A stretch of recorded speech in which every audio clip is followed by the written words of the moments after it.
All right. Hello.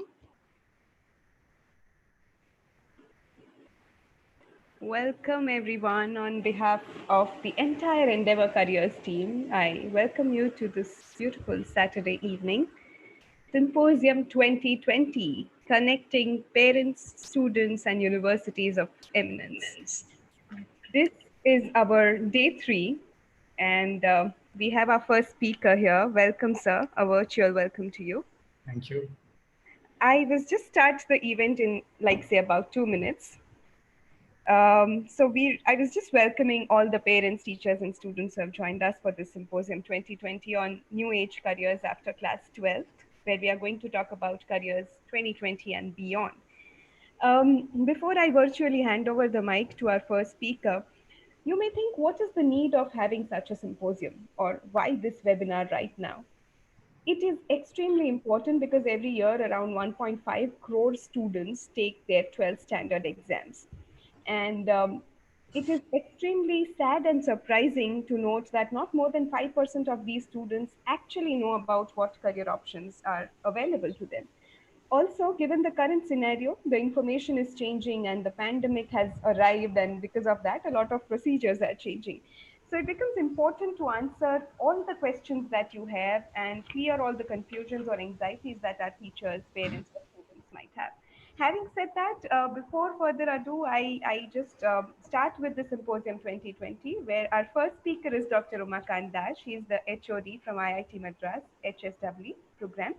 He has a PhD in economics from IIT Kanpur, and he has a lot of publications, research papers, book chapters in his name, and he has done a lot of paper presentations as well.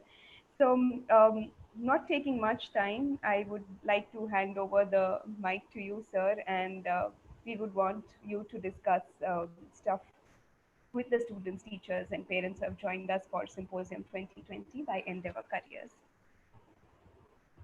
Thank you very much.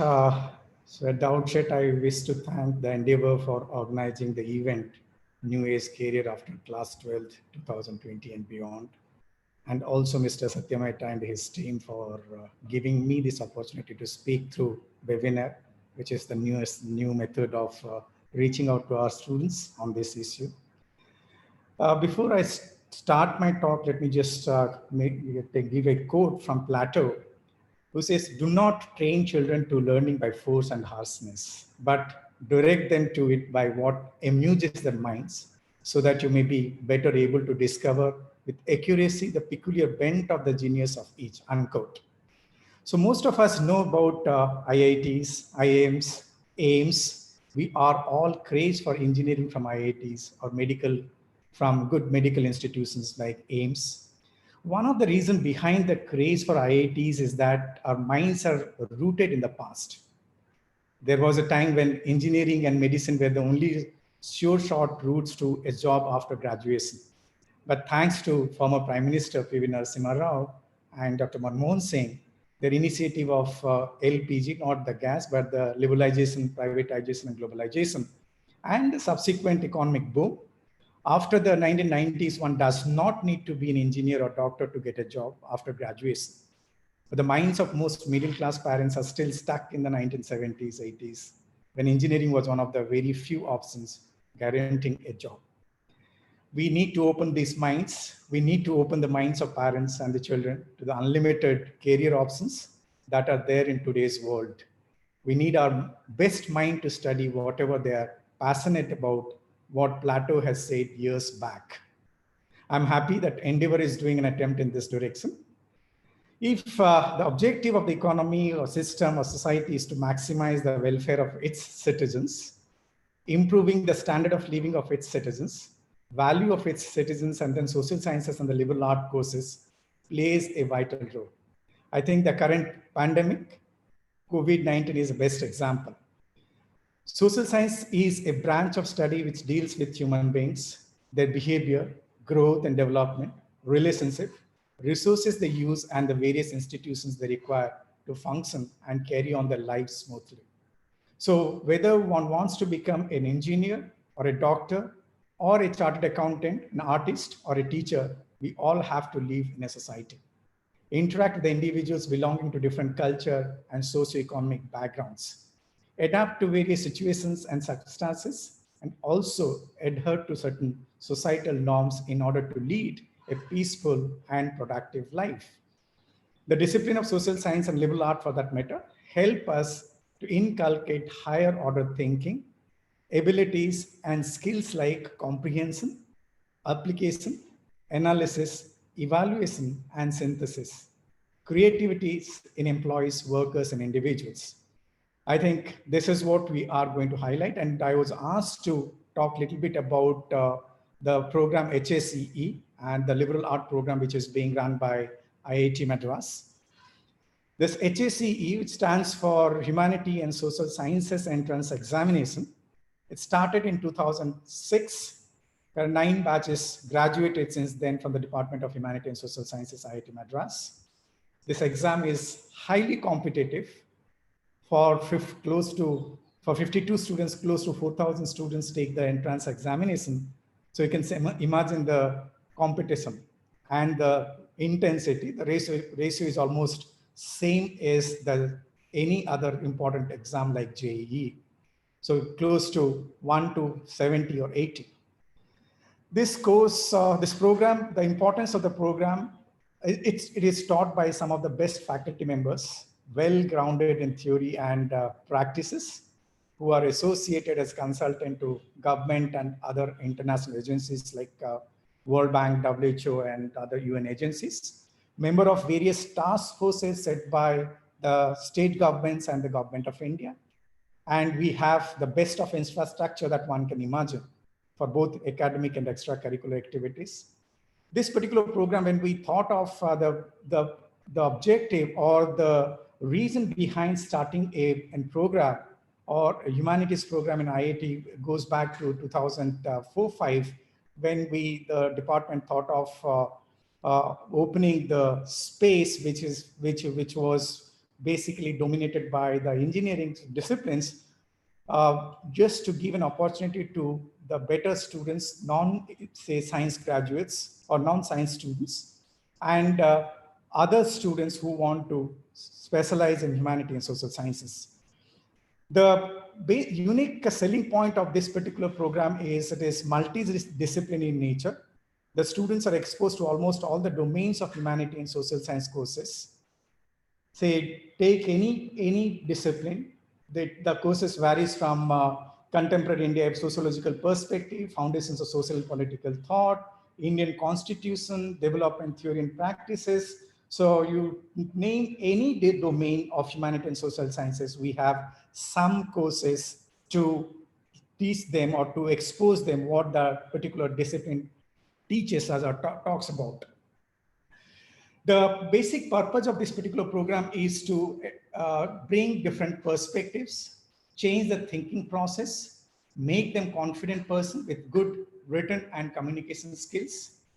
The courses, the 5-year integrated program, the unique feature of this particular program is, though it is an integrated program, the allotment of the streams are not done up front. The allotment is done at the end of the 4th semester on the basis of the performance and preference of the students.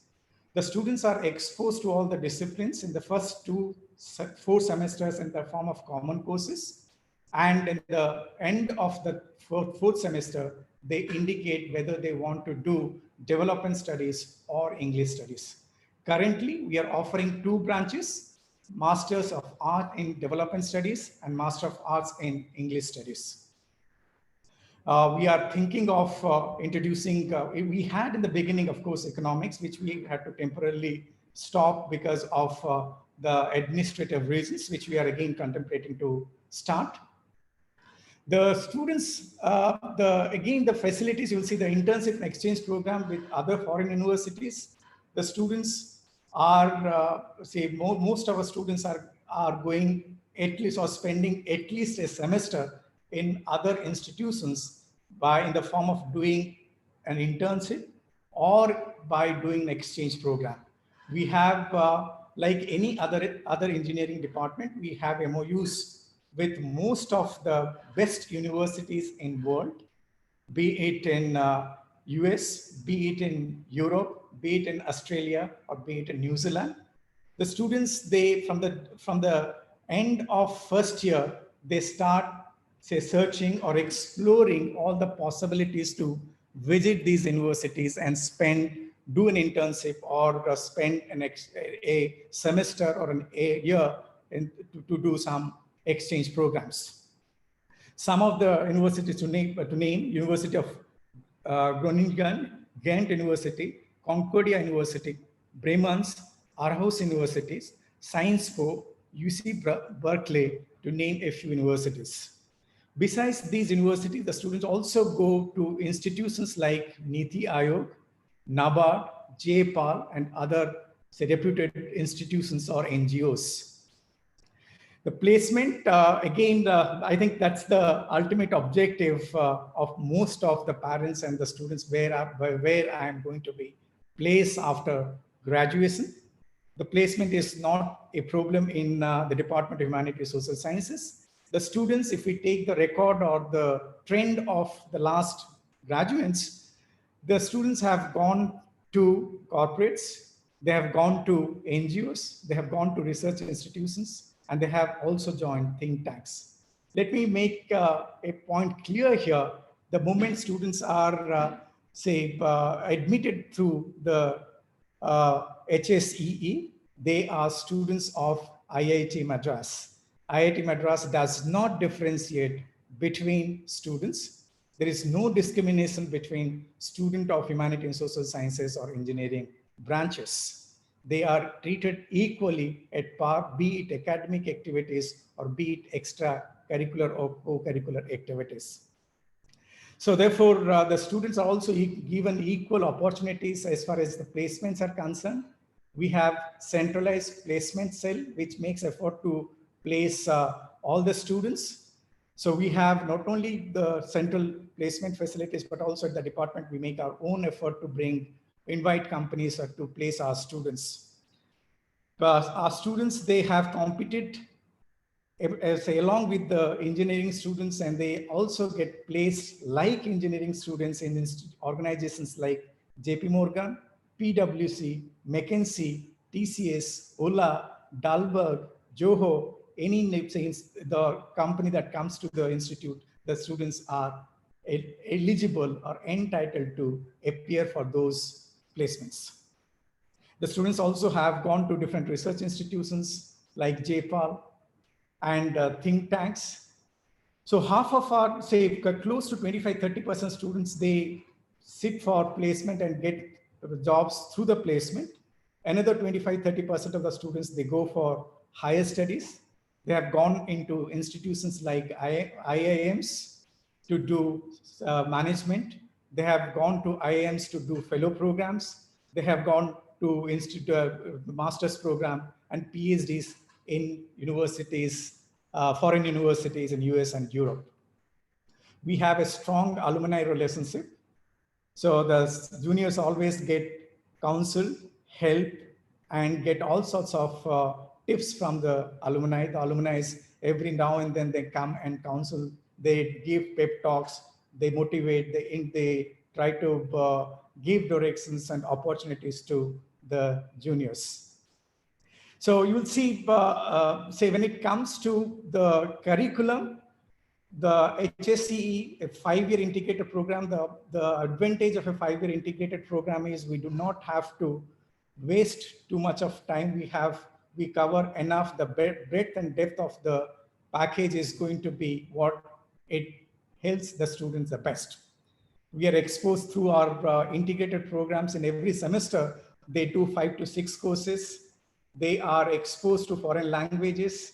They say 25 to 30% of the courses are common courses, and 25 to 30% of the courses are core courses, specific, let's say, which are their core to their branches like development studies and English studies. And another 25-30% of the courses are elective by nature. So when we say elective by nature, the students of department can do courses which are offered by the Department of Humanities Social Sciences, or they can go and do courses from other departments like management studies or management or biotechnology or civil engineering. There is no bar. So students have gone and completed programs and courses from other departments as well. So that is the advantage of being in an institute like IIT. So you are going to share the space along with the best students in the country. IIT Madras being the #1 institute, we are holding that position for the consecutive for last 4 years. So we have the best students, we have the best infrastructure, be it the computing facilities or be it the softwares that are relevant, be it the library facilities or exposure to various other initiatives, interaction with industry or with the luminaries in India. So that is what we are known for. Every month or every alternate week, we get people from industry, we get say best brains from the market, and they come and talk to our students about how they prepare themselves, they have to prepare themselves and how they are going to get best placed. So where are students and what are the opportunities for our students? The opportunities, of course, you'll see there are a number of think tanks where our students have gone and excelled. People have gone to the institutes like Institute for Defense Studies and Analysis. People have gone to places like Center for Policy Research, which is basically brings people to academy and policy. Few individuals evoke the kind of respect that that the country, or even let me at this point of time give an example. One of our student alumni who was part of the Bodo agitation and helped in the conflict resolution between the government and the Bodo agitators. That's the role the students of the department are now playing. So basically, when we talk about humanity and social sciences, it's not about say human beings. It's about how the human beings are going to lead a best life in the country or in the society. So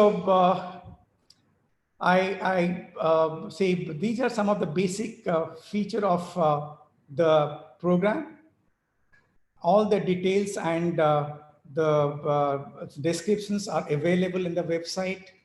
We have a department, very close-knit department. It's like a mini universities, close to 30, so 40 faculty members. As I told you, well-trained, well-grounded, both in theory and practitioners are, say, helping our students, grooming the future of the society.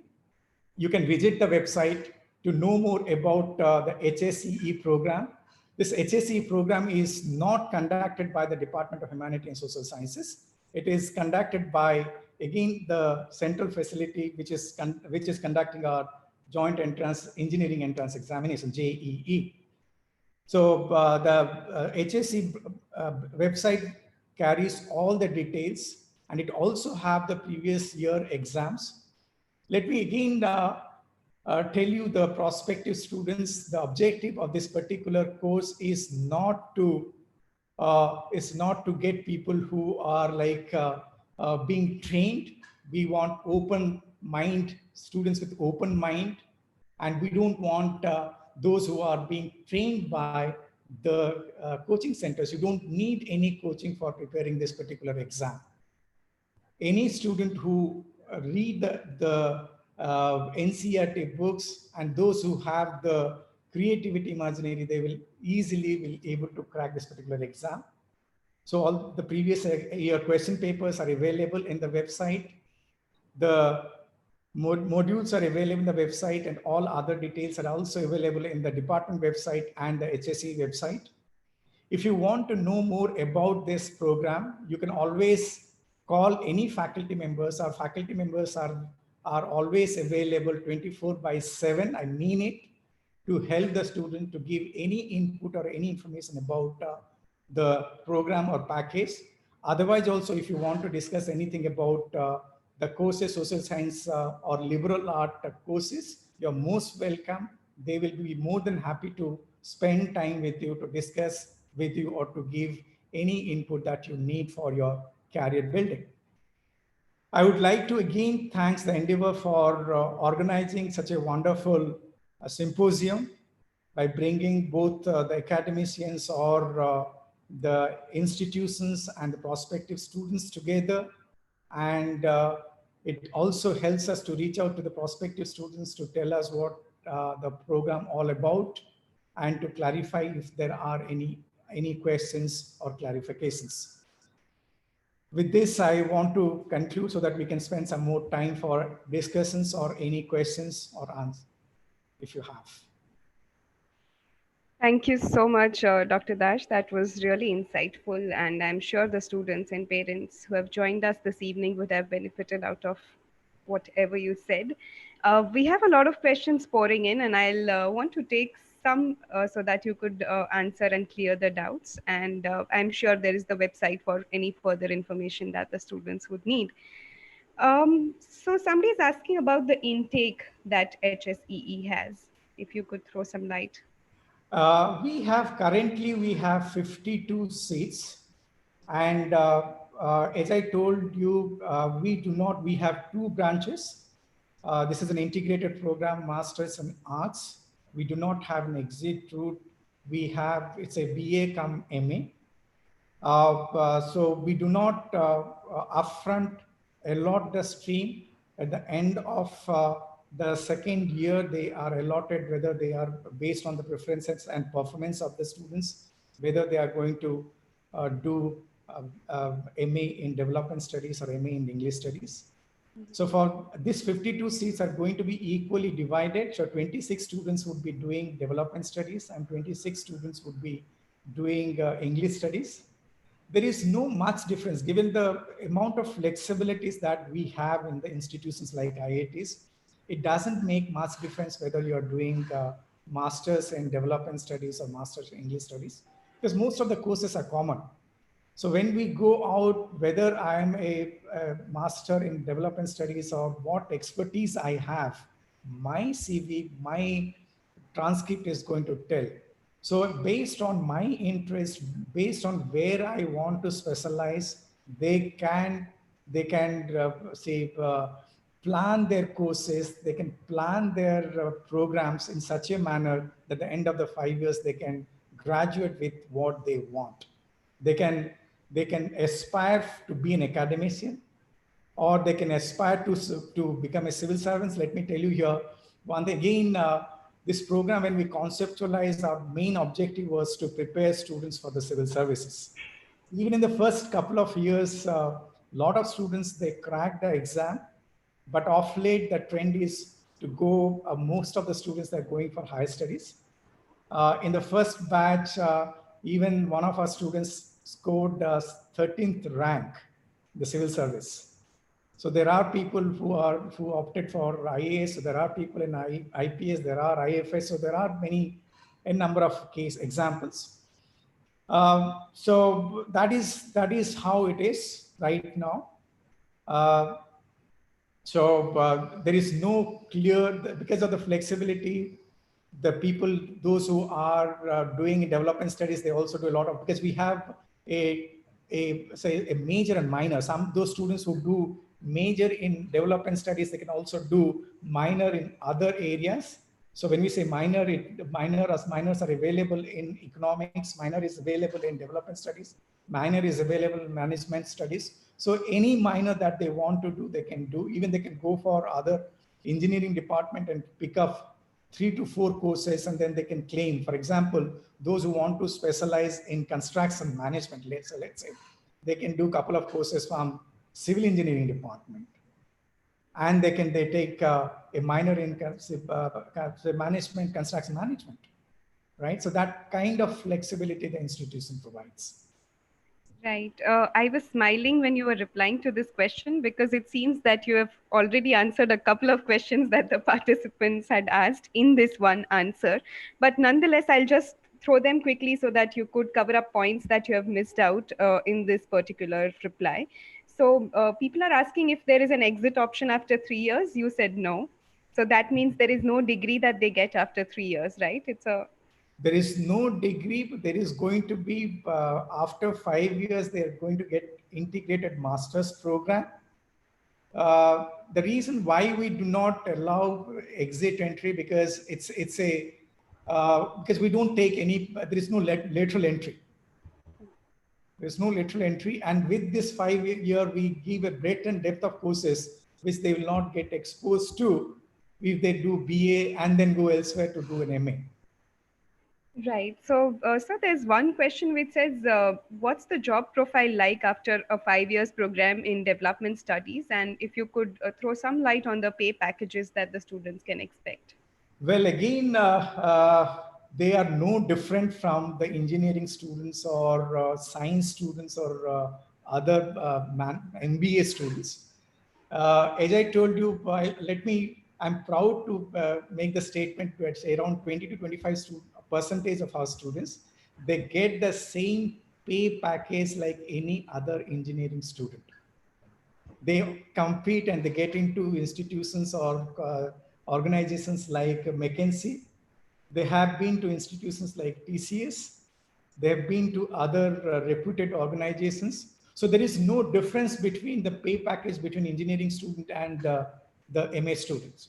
It's the competition and the how you excel and whether you're getting in or not, right? And say average pay package, I would say it depends on the market, of course. There is no it's not like what we say we are going to get. It may so happen that the average this year could be 60,000 or 6 lakh per annum if the C2C.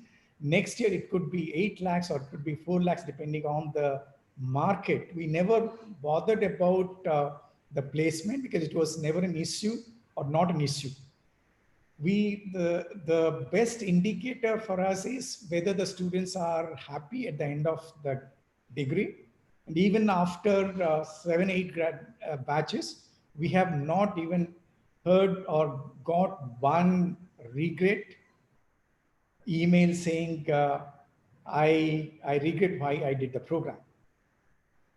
That is what is the indicator for us. Yeah, so that's the ultimate pay package that you are getting, the satisfaction of the students. That satisfaction of the students, and it again, most of them, they get placed. Those who want, they get placed. Those who want to write competitive exam like civil service or any other competitive banking exams or any other exams, then they stay back and prepare.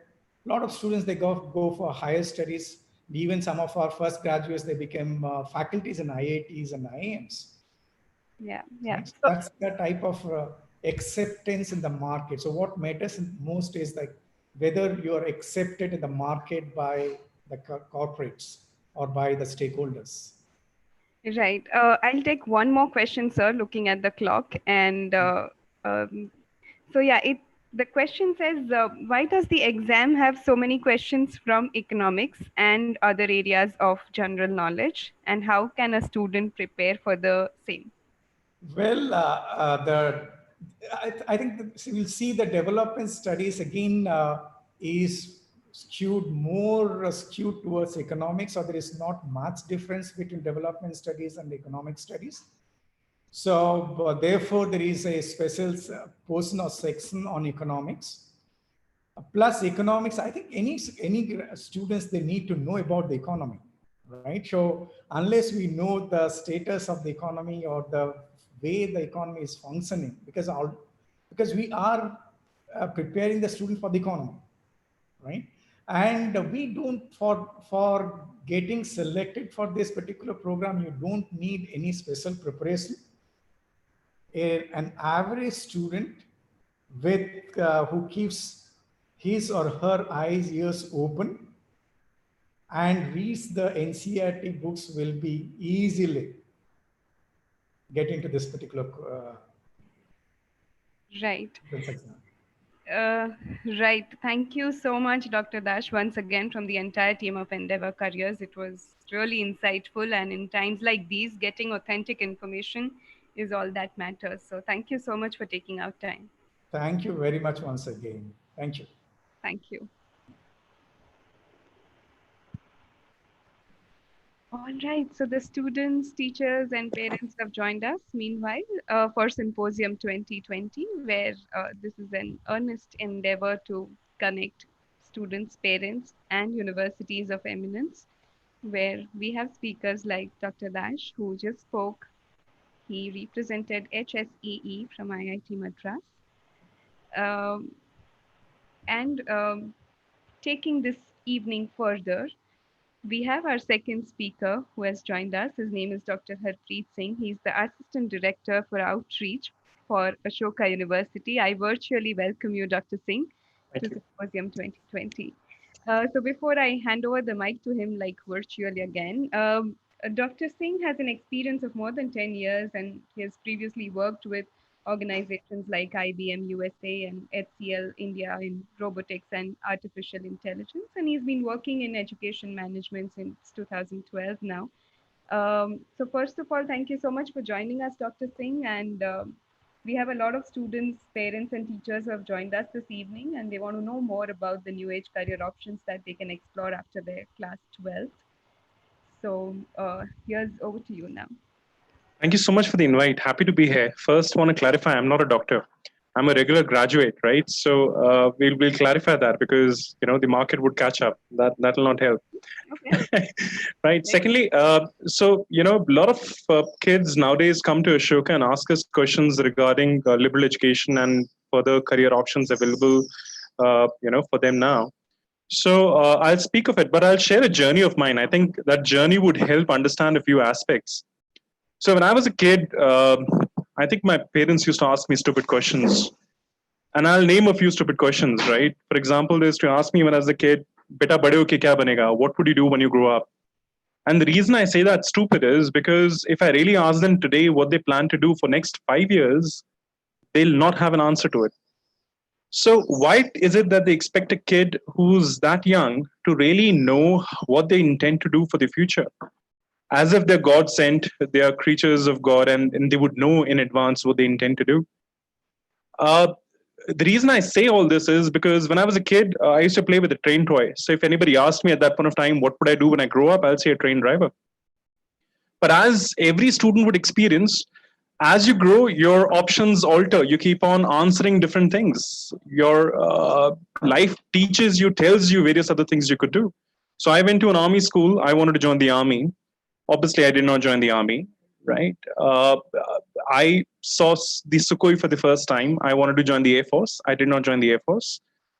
I was not deciding my careers. My marks were deciding it. My circumstances were, or my parents were deciding it for me. At that time, it was a conversation that 80 above would do sciences, 60 above would do commerce, whatever left would do whatever. At that time, it was known as arts. Now it is known as humanities. And times have really changed. Now kids above 90 are also choosing humanities. So what has happened in the few years is something which Ashoka is truly trying to represent. And I'll speak of that. If I could share my screen, if that is okay with you, I'd like to bring my screen up. Yeah, that's completely fine. So are you able to see the screen? Yeah. Okay, so Ashoka basically came from this need of the having a lot of educational institutions in India, but really we didn't have an education model which will truly be a world-class education, which is affordable for all, right? That is where the need this came from. But we are a liberal arts and sciences university. But what does the term liberal mean? Because I hear a lot of conversations about liberal education, and there is a lot of myth. Liberal education, first, let me clear this, it is not humanities. A lot of people say this, and that's sad because when somebody does a program from DU in humanities or English honors or psychology or philosophy, they say they're liberal arts students. It is not. So I'll clarify this dictionary word. What does liberal mean? Liberal basically means willing to respect or accept behavior or opinion differences from one's own, open to new ideas. If I have to break it down simply, it means khola dimag, open-mindedness. When you put it to education, what does it mean? It's concerned with broadening person's general knowledge rather than with a technical or a professional training, right? So let's break it down further. So if I have to really say what's a liberal education, it's first freedom to choose what you want to study. What do I mean by this is that at Ashoka, it does not matter you're from sciences, it does not matter you're from commerce, It does not matter if you're doing humanities. You could do everything which you want to do at Ashoka, right? And when I say everything, why even restrict to humanities or commerce or sciences? Why can't it do combinations? Why is it that a science student can't do stuff with computer sciences, biology, psychology, philosophy, history, and so on? And why is it that a humanities student can't do psychology with computer sciences, biology, international relations, and so on? So it has the freedom to choose what you want to study. So we'll remember this because I'll discuss this later. So because of this, it obviously goes beyond arts. It goes beyond sciences. It goes beyond commerce. Because of this, it becomes an interdisciplinary approach. Now, again, it's a complicated word, so I'll explain this. Kids normally would understand multidisciplinary. I'll explain. So till class 10th, you're doing multiple subjects together, but you're doing it linear in nature. What do I mean by that is, an English teacher would come to class and teach English, leave. History teacher would come in class, teach history, and leave. It's a multidisciplinary approach, but linear in nature. Everybody's teaching their subject. You're doing multiple subjects together. How do you make it interdisciplinary? So let's imagine an English teacher coming to class and saying, this book is written by an author XYZ.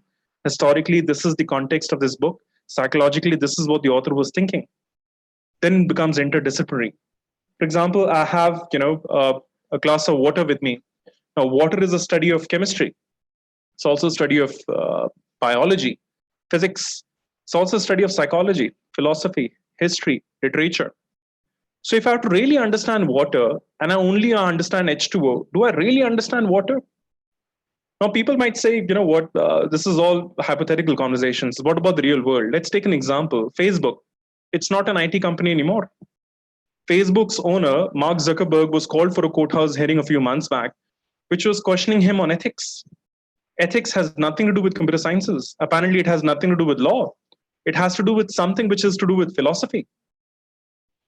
Facebook makes money. Answer is yes. Economics. It has the capacity to alter people's decisions' minds. Yes. Psychology. So if somebody really has to create something like Facebook and he only does computer sciences, he'll just be a coder. He'll not be able to create a multi-dimensional company like Facebook. And this is true for now almost all industries. Let's take the example of COVID right now. Is it a biological problem?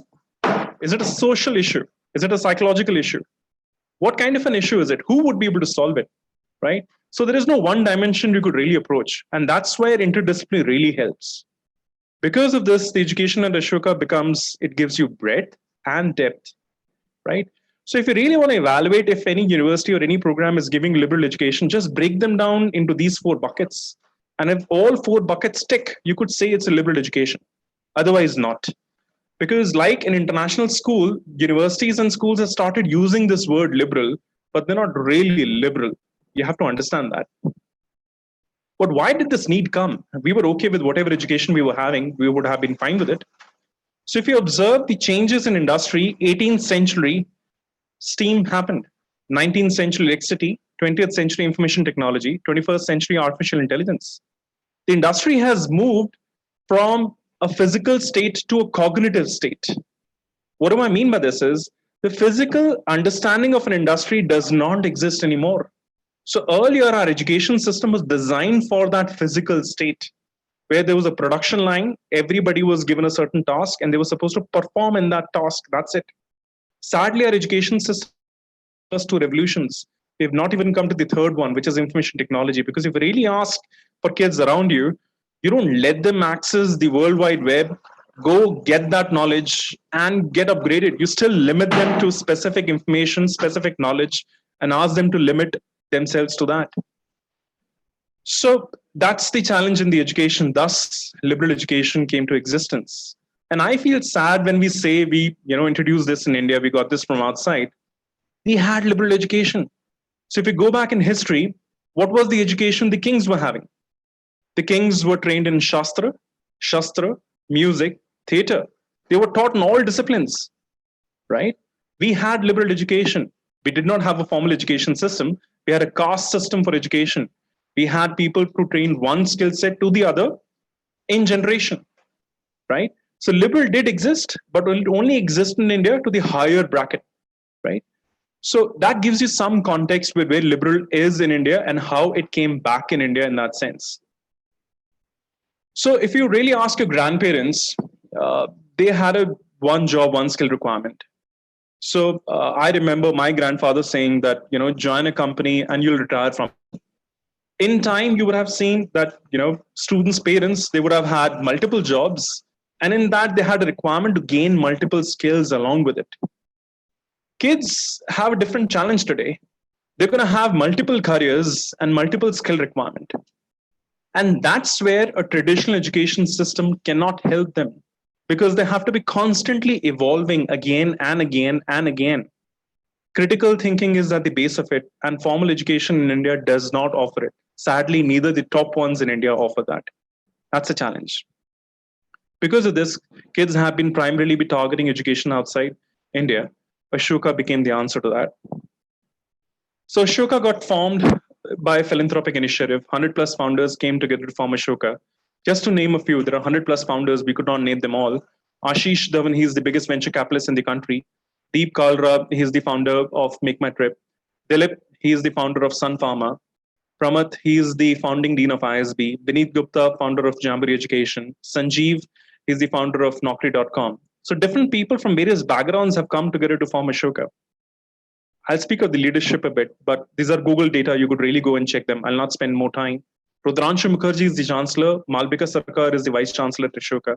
Please Google, in case your kids, you want to really explore if you want to join Ashoka or not, just check who they are. You'll come to know what credentials they hold.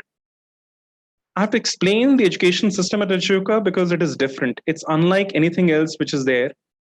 So it has three models of an undergrad. So there's a foundation course, a major and a minor, co-curricular, and it has a fourth year which is optional. So after the 3 years, you get a BA honors or a BSc honors, which is a 6-semester program. Every year you have 2 semesters. I'll have to explain the 3 buckets. Foundation is what creates a base. It is not the first thing which you do. You start with it, but that's not the first thing which you do. So foundation is throughout the 3 years, but the first semester, there are aspects of foundation and that's all that you do. You cannot enter beyond foundation in the first semester. Foundation is intended to really undo what we have done in education, that is bucketize. So after 10th, we have sciences, commerce, humanities. We undo that completely. So foundation is what every student is required to do, no matter what your background is. So you'll be doing critical thinking, great books, literature and the world, mind and behavior, Indian civilization, environmental studies, economics and society, quantitative reasoning, principles of science. This base creates enough thought process for a child to think beyond a certain dimension, because the real world does not operate linearly anymore, right? That's where the kid starts exploring various aspects. You remember the initial phases of liberal education, which I explained? It does not matter which background you are, you could do whatever you want to do at Ashoka. This is the list of all the options you could do at Ashoka. You could really be a student of humanities and you could study biology at Ashoka. You could be a student of sciences, you could study philosophy, psychology. Forget that, you could create combination. So let's take an example of real world. I want to be an author. I want to be an entrepreneur as an author. What education should I have? I'll have English, probably choose English and media studies, but I'll have psychology along with it. Why? Understanding people's behavior would enable me to write for them. I'll add entrepreneurship leadership and add international relations. Because if I add these two, I'm able to create a business venture out of it, which I'm able to take it for the masses. I create my combination, and that is the degree I get. To clarify this, you got to do your foundation. You got to choose at least one major, or I'm choosing or, one interdisciplinary major. Minor is optional. I'm declaring minimum requirement for you to complete a degree. But nobody comes to Ashoka for a minimum. So you create combinations, you add. Idea is what you can do in your time is what you complete, right? So if I want to do a dual major, I could choose to do a dual major. I could choose an interdisciplinary major, a minor, or I could choose one of the minors which is listed in the pure majors. It's all up to me. I decide my flow of education. Now, many might say kids don't have the understanding of what to do at this age. And that's the best thing at Ashoka. You could really enter Ashoka undecisive. You could say, I don't know what I want to do, and start experimenting with all the options mentioned over here. So I give an example.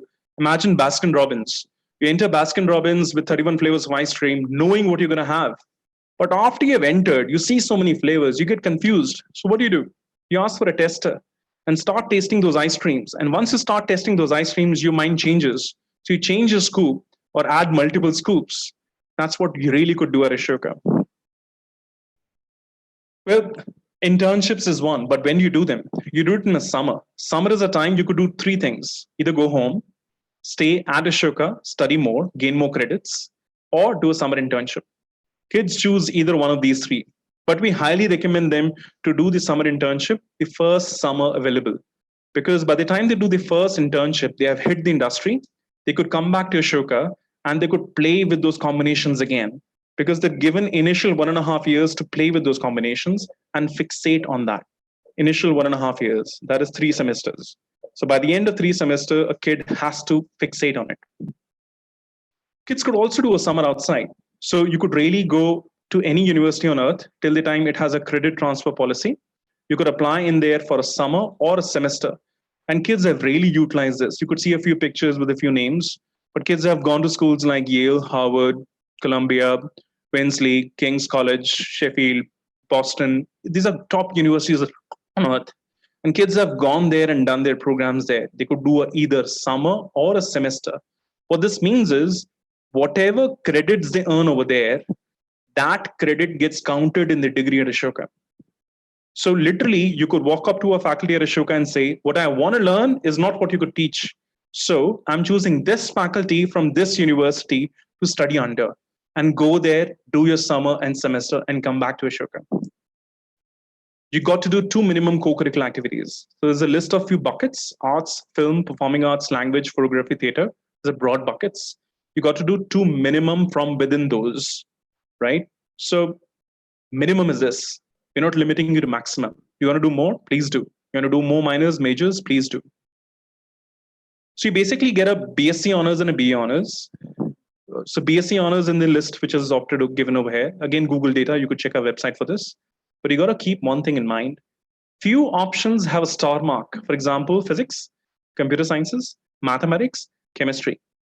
Wherever you see the star mark, single star is you need maths in class 11th and class 12th. It does not matter which stream are you from. If you don't have maths, you can't do these. So if you are from a computer sciences background, you have maths, you could do computer sciences.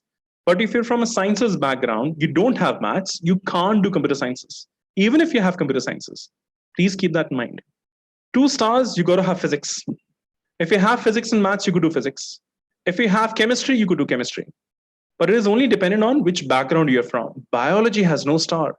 You could technically do biology irrespective of whatever. Rest, everything which does not have a star, any background student could do it. BA honors, again, it's a huge list. Economics, big question coming from students from commerce background who do not have mathematics. If they don't have mathematics in class 11th and class 12th, they cannot do economics at Ashoka. Another recommendation, if you don't like mathematics, please don't even try and pursue economics from any other university. It is not going to help. Undergrad level economics is very different. The reason especially I say that for Ashoka, imagine an economic advisor for a country Europe is teaching you economics at Ashoka. The level of economics being used over there would be very different. You'll not be able to cope up with it. Thankfully, if you have maths, you chose economics, and the level is too much for you to handle, you could always drop out. You could drop out from whatever combinations you've chosen within initial 1.5 years. Drop out, choose another, create new combinations. Flexibility is given to you. 4th year is optional, but a lot of kids really choose it to do research. The best thing about the 4th year is, if you do the 4th year at Ashoka, after this, you could directly apply for a PhD. What do I mean by this is, PhD basically requires you to have research background. Kids in India normally write their academic papers in PhD. And Ashoka, kids start writing academic papers from the 1st, 2nd semester. So entire model at Ashoka is research-based. And the 4th year really adds that extra leverage in terms of research is concerned. So kids could do an advanced major, 4 major courses, additional major courses than the majors what they have done. They could do their thesis, teaching assistantship, they could do that. They could convert a minor into a major. They could pursue a new minor altogether. So these are a few things kids do. But a lot of times kids choose the 4th year because they're planning education outside India, because education outside India many times requires them to have a 16 years of an undergrad, and this qualifies them for that, right? Again, these are, Google data. We have tabs with top universities on earth. Beyond these tabs, also I have mentioned kids could really go to any university till the time it has a credit transfer policy. They could apply there, go there for a summer and semester. And these tabs have really helped us form who we are. Faculties are at the base of it. So if you see, we have faculties from Oxford, Harvard, Yale, Princeton, PhD, Science Po, and not just academics, right? People from the industry. For example, Gopal Krishna Gandhi, he's a civil servant, he's a diplomat. He teaches history and politics at Ashoka. By the way, he's the grandson of the Mahatma. If any kid wants to really target a dream school or dream college and they have a summer program, I would highly recommend them to do a summer program. Summer program is something which they could do while they're in class 11th and 12th. They could apply in these summer programs, get a flavor of what is happening there. And based on that, they get a better understanding if they should apply to that university and why should they apply to that university. Ashoka also has a program which is known as a Young Scholars Program. Kids in their classes of 10th, 11th, and 12th could apply for this. This year, we're completely doing it online. Again, details available online. I'll leave to that. But how do we evaluate? This is the best part. India evaluates on 3 grounds: merit, quota, funding. Ashoka does not evaluate on merit, does not evaluate on funding, does not evaluate on quota. It is a holistic admission process where we say if you're a bookworm, that necessarily does not make you an academic scholar, because you got to have other qualities which makes you a researcher. So we take academics and non-academic performance, as mentioned over here. Because of lack of time, I'm going to pause it there. I'm going to continue the next important thing. October of class 12th is when applications begin. So way sooner than what you could think. And you got to keep that in mind, because a lot of kids in India start preparations after class 12th is done. 3 rounds of admissions have already gone. 4th round, 22nd of May is the admission deadline date. We're sticking to that deadline date. We have not altered it. Nothing has altered because of the COVID thing. We're right on track.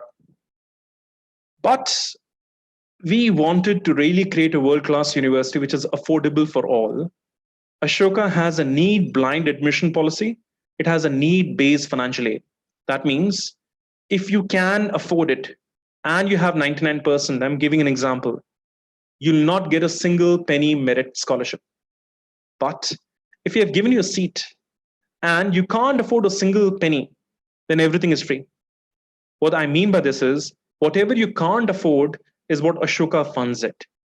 Since our conception, we have not rejected a single student because of funding. I repeat, we're a need-blind admission, need-based financial aid. So fees is close to 9.4 lakhs per year. This is including tuitions and residential. For 3 years, it comes to close to 30 lakhs. Again, if you can afford it, no matter what your merit is, you don't get scholarship. If you cannot afford it, whatever you can't afford, if you have given you a seat, we fund it. It's not a loan. You don't have to pay it back. There's no contract. Keep that in mind. Again, some data in terms of how many students we have given financial aid. Last year, we took 600 kids. We gave 135 students 100% financial aid, which is huge. I hope you get the context. Again, so these are name of the companies. Again, Google data. You could check what all companies really come and give students in either internships or placements. Average salary package, I'm sure it is higher than most IITs in India. It's 8.5. Highest package was 23 lakhs. And not just that, kids really go to top schools after Ashoka. They go to Oxford, Cornell, Columbia, Chicago, Science Po, University of Cambridge, Emberley, LSE, and so on. Again, campus life, I think I'll kill it, because any university which is a residential program like Ashoka would have a good campus life. And the reason I say that is because that age is such that all that energy has to be absorbed in some form or the other. So similarly, like all those universities who have a great campus life, Ashoka also. But what really adds up is the campuses, the societies which kids themselves create.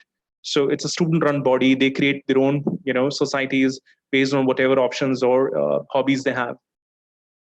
I'm just sharing my details in case anybody has any questions from the audience. They could definitely get back to me in case they're not able to ask right now.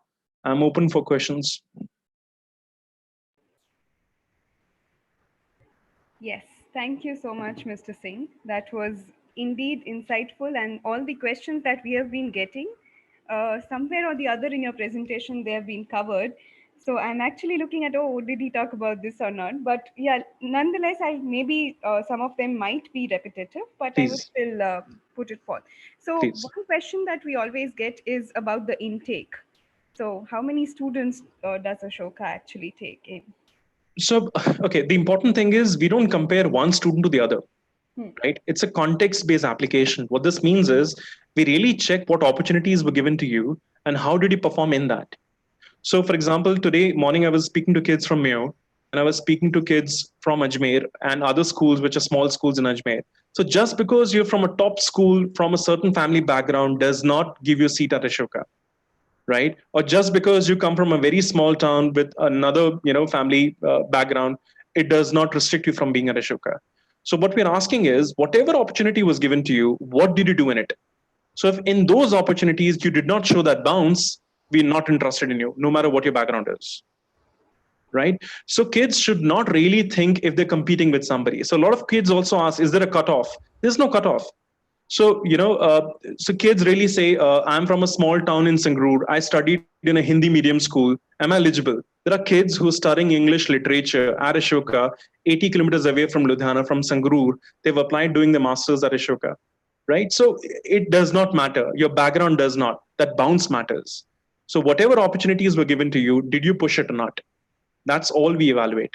So last year we took 600 kids. This year we're taking 650, 700 kids.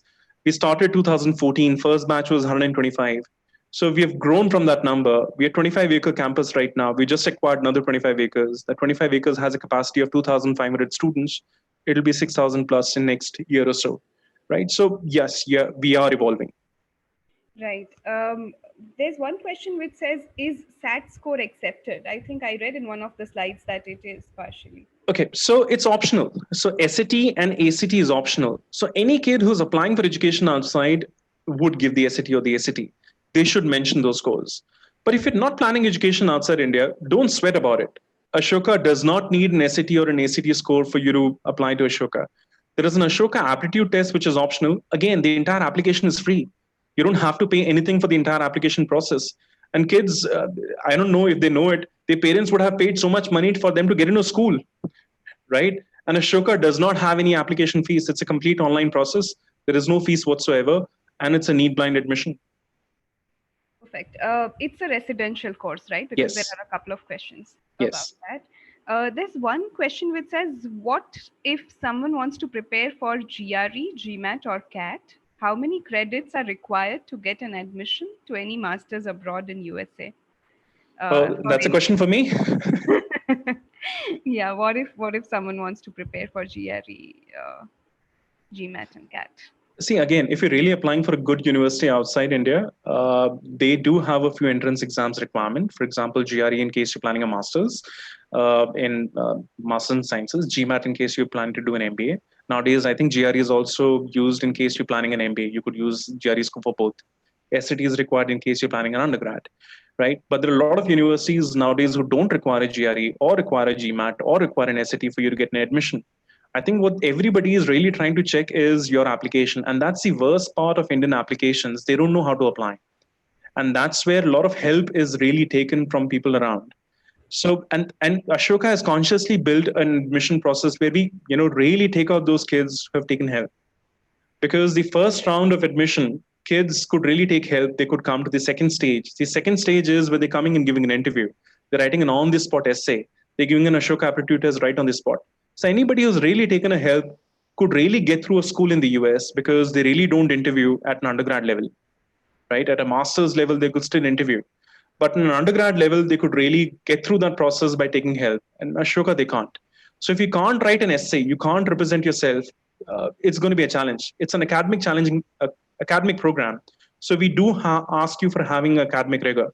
But it's not just that, right? So if you're not a khula dimag, I'm repeating it again, you're not a liberal student, we don't want you. So we are trying to find the right fit. We're not saying you should be the most brilliant kid. The definition of brilliant is different at Ashoka. Are you a liberal student? Right. Yeah, I think that makes a lot of sense. And like you've been saying in your presentation, it's most of it is Google data. So if they want to know anything more about the placements or the admission dates, the website is the go-to place. Absolutely. And I've shared my details in case they want, they could probably check me out, right, in that sense. Yeah, that makes a lot of sense. Thank you so much, Mr. Singh, once again for taking out time on a Saturday evening and providing authentic information that must reach our students. Oh, this is my fifth session since morning. So yeah, it Oh has my been God. busy Saturday. Yeah. Yeah, so But work thank you for from the home event. Yeah. is definitely getting busier. But yeah, thank you so much once again on behalf of the entire team for joining us this evening. Thank you for inviting me. Thank you. Take care. Thank you. Thank you. So, for everyone else who has joined us for Symposium 2020, this is the day 3 where we are interacting with universities of. Hello. Yes, ma'am, you are online. Just give me a minute before I introduce you. Sure, sure. So yeah, this is Symposium 2020, where we are talking about the new age career options for class 12, 2020 and beyond. And we have our next speaker online, who is Ms. Deepika Changani. She's an assistant professor at NMIMS Law. So I virtually welcome you, ma'am, to Symposium 2020 by Endeavor Careers. And if I introduce ma'am to the students, teachers, and parents who have joined us, her specializations are in intellectual property law and constitutional law. She has many national, international paper presentations, workshops, training programs to her credit. So I welcome you once again, ma'am, and thank you so much for taking out time for interacting with the participants who have joined us this evening. So I hand over the mic virtually to you so that you could take over from here.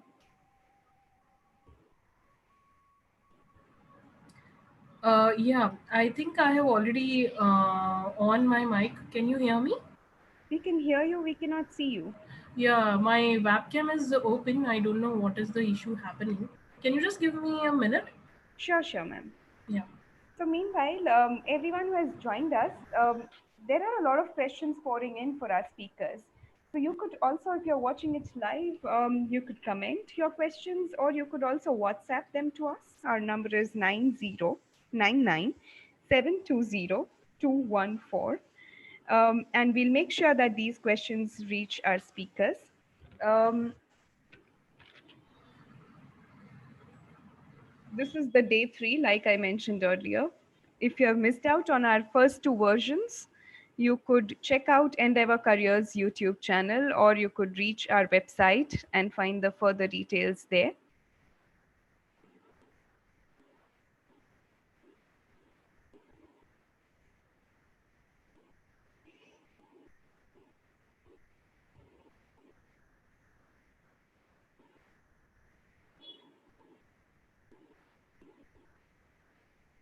Okay.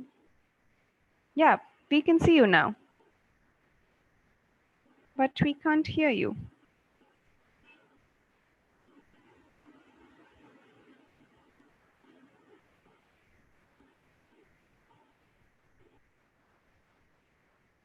Okay. There you go.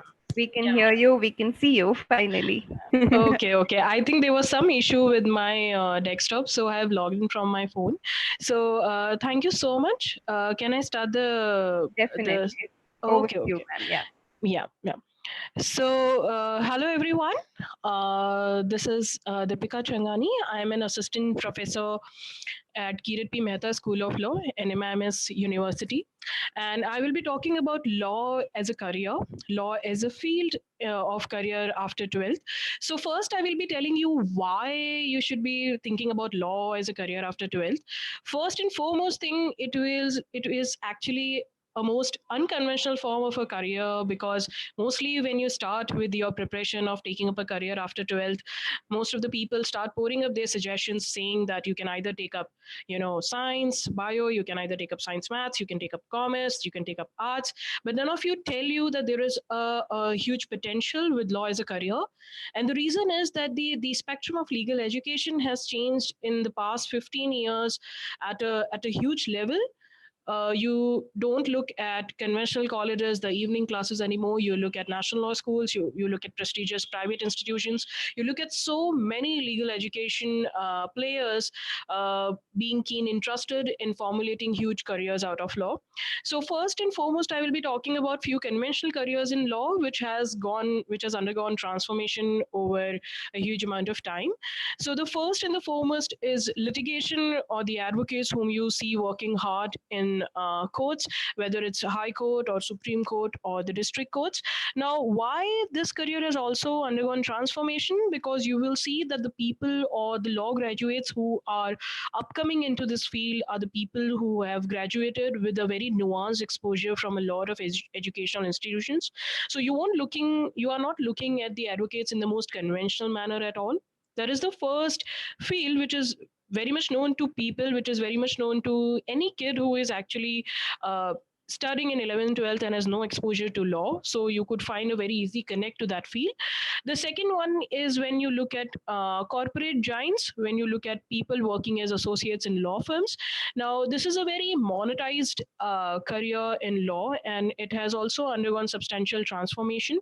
And how and what kind of an exposure the law colleges or the national law schools give you when you take up law as a career after 12th, I will be covering in a bit amount of time. The third one is the most unconventional form of a career, which has taken up very recent form, and that is working in domain of law reforms. That means that with the Nirbhaya case, which happened in 2012, and the subsequent amendments in law, all that work is actually taken up by huge think tanks who work on it, who think about how law should keep up with its pace in society and how it should work, where it should be able to work as a tool to deliver justice.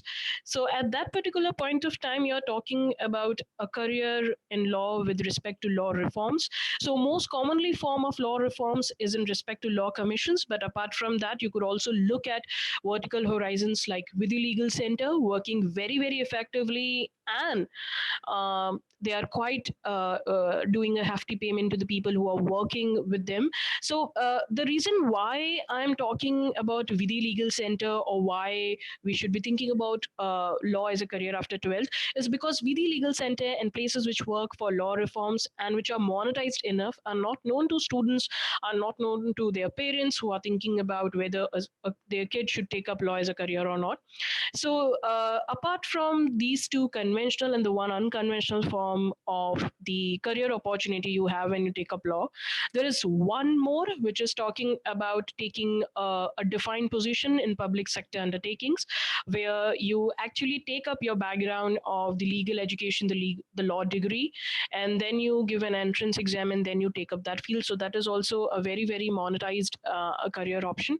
The reason why I'm talking about these four career options specifically at the start of my presentation is to make the kids aware that when people tell you about that, why you will be thinking about taking law, it's just about advocacy. It's not just about advocacy. Advocacy is not even 1/4 of the career options which you have when you finish with the law college. So I think that is something which the students should be well aware about. So in my next segment, I will be telling you that what is the positioning of the law colleges, how law colleges operate, what does a law school curriculum does to a student, and how it works, and how you thereby go forward in making a placement, or how you go forward and making a secure job in the career in the field of law. So guys, what exactly happens is that once you have taken up or signed in for the common law admission test for the national law schools all over the country, you are basically entering a horizon of colleges which are specializing in law in a hierarchy. So at the topmost, you will see the national law schools. Then you will see prestigious private institutions which take up the CLAT score and work on the similar spectrum, on the similar curriculum as the national law schools only.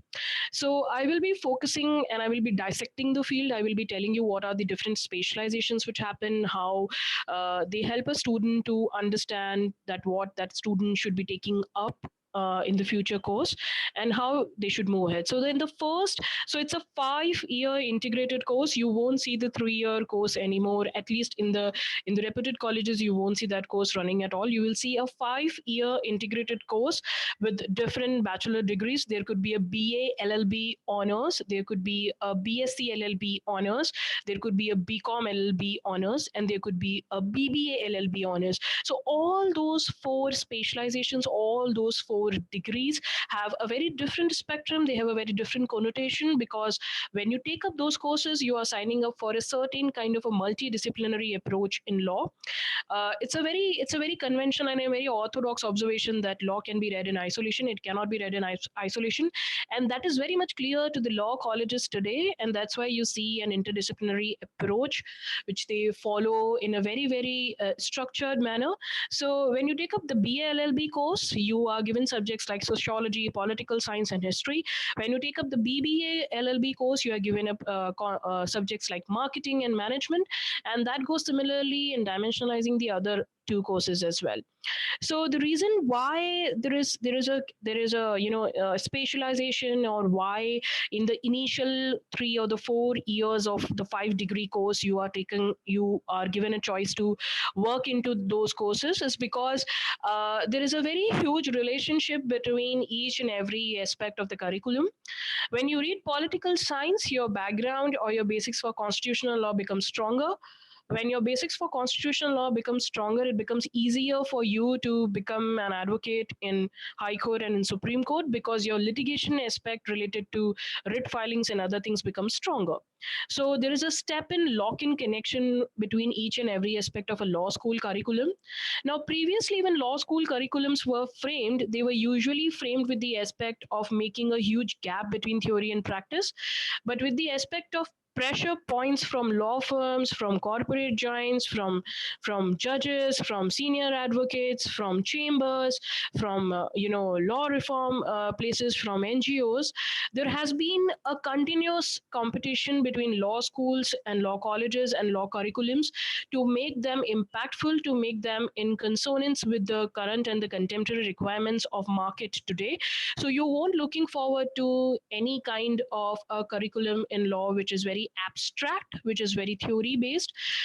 As a faculty, I can tell you that the office, that the management which actually runs the entire college, they also make sure that the curriculum is in sync with the market requirements today. So when they insert any clinical courses in the law school curriculum, they make sure that the basic courses of the degree, that means the BA, for example, the BA degree courses like the sociology and political science should make a very strong connection with subjects like constitutional law and family law. And that goes similarly with BBA. So if you are reading subjects like management or marketing, then you will be having a very stronger base when you will be reading intellectual property rights. Now, this first 4 years are very important for a student to understand his or her potential, his or her skill set as to where they can shine, they can work very, without any hurdles. And the reason is because the skill set which starts originally being created in the first year gets developed over the year of time. Now, this is a specialization which is based on degree, which is in the first 4 years. But as you move on to the 5th year, which is the final year, you look at diverse specifications based on law itself. So I will be telling you in a bit amount of time the first 4 specializations, which are the conventional specializations, and the one which has been coming up very recently, and the reason of that upcoming field. Okay, so the reason of giving you a brief introduction regarding the degree courses under law and how it is dimensionalized over time, and why law works as a very suitable career after 12th, is because people have understood that law as a career has been equally monetizing, has been equally rewarding financially in comparison to other fields, and hence they are taking up law courses very seriously. You will see that there is a boom in law colleges. But apart from that, there is a continuous pressure on all the legal institutions to make sure that they are able to compete with each other in the market. So there is a rigorous, I would say, competition between the colleges as well, and which makes the law school curriculums more impactful and more in consonance with the contemporary needs today. So when a student has undertaken a law degree, so in the first 4 years, when the student has got a substantial amount of exposure on the interdisciplinary degree which he or she has taken, for example, whether it's a BA, BBA, BSc, or BCom. Apart from that, in the 5th year, the kid is exposed to the final exposure in a law school, which merges the market practice with the theory as studied in law schools. So you will have the 4 conventional specialization, which is the corporate law, intellectual property rights, constitutional law, and criminal law. Now, the diversification of the law school curriculum in respect to this is especially to make the student understand that in which fields they want to go in. Now, apart from this field, there is one more field which has come up because of the recent market scenarios which have developed. For example, when the Vijay Mallya case happened, when the PNB case happened, when the other willful defaulters case happened. So the law schools actually tapped into potentiality of another specialization, which is the financial regulations law. Yes, you have heard it right. It's the financial regulations law which has come up to be the new form of specialization for students who think that whether it's corporate, IPR, criminal, or constitutional law as one of the most conventional forms of specializations. Now, the 5th year specialization is nothing new. It has been a practice over time, but the financial regulations law is a very recent, I would say it's a very, very recent addition to the law school curriculum. And the precise reason is that there is a bridging of gap between the theory and the practice. Now, you must be thinking that why I am focusing on this aspect of theory and practice so much is because initially there was a huge amount of gap between what was taught in law schools to what was practiced in theory. And Bar Council of India recognized that gap very effectively, and that's why they introduces clinical papers in the law school curriculum. But with the advent of time, with the aspect of teachers also being aware about this profiling because they are also law graduates, so what they have done nowadays is they have kind of inserted those practical elements in their theoretical dissemination of law. So when you look at these integrated courses, they help you very effectively in making you understand that what is your potential, what could be your exposure, what could be your experimentation, and how you can join the learnings in the law school to that of a market. Now, at this particular point of time, you must be thinking that what is the behavior of a market? How does the behave? What is the market in law operates? So when if you look at the pay scales, I won't be talking about the pay scales, but I can tell you that monetizing wise, each and every field which I have talked about right now, whether it's the law firms, whether it's the advocacy and the senior advocacy, whether it's the NGOs, whether it's the the vertical horizons like the Vidhi Legal Center, and even when it is academics, all of them are financially very rewarding. And the kind of exposure, the kind of skill set and observations which are observed by a student make it easier for that student to stand independently in the market, even as a fresher. Now, the reason why I'm telling you is because most of the courses nowadays, for example, if you take medicine, if you want to establish yourself as a doctor today, it becomes very difficult until and unless you are done with the postgraduate course. But the postgraduate course in law today still stands as an academic requirement. When you are done with the 5-year rigorous course, you are in a position to be absorbed by these law firms, by these other work profile places, and you are fit for that job. Okay, so now the reason of giving you an idea about these specializations is to make you aware. So, for example, if you are interested in reading about Vijay Mallya case, then you are looking towards financial regulations law. If you are interested in brands, you are looking at intellectual property law. If you are looking at banking systems, if you are looking at companies and others, you are looking at corporate law. If you are looking at that how this public interest litigation functions and everything, you are looking at constitutional law. So there are common threads in our day-to-day lives which helps us understand and relate us with law, and which makes it easier for an 18 to 19-year-old student to make that choice even after 12th, right at the start of their careers. So now The reason of introducing you with the field of law and its current positioning, as well as the specializations the degree courses hold, is to give you an holistic, to give you an holistic view about how these courses operate. And there is one more thing which I haven't told you right now is the international exposure which the law schools or the law field gives you, because nowadays you won't see the laws which are just revolving around the territory of India. You will see cross border disputes, you see cross border laws coming into picture. For example, when we talk about the alternative dispute resolutions or the ADRs, you are looking towards international disputes, and that's why you see the international seat for arbitration in Mumbai.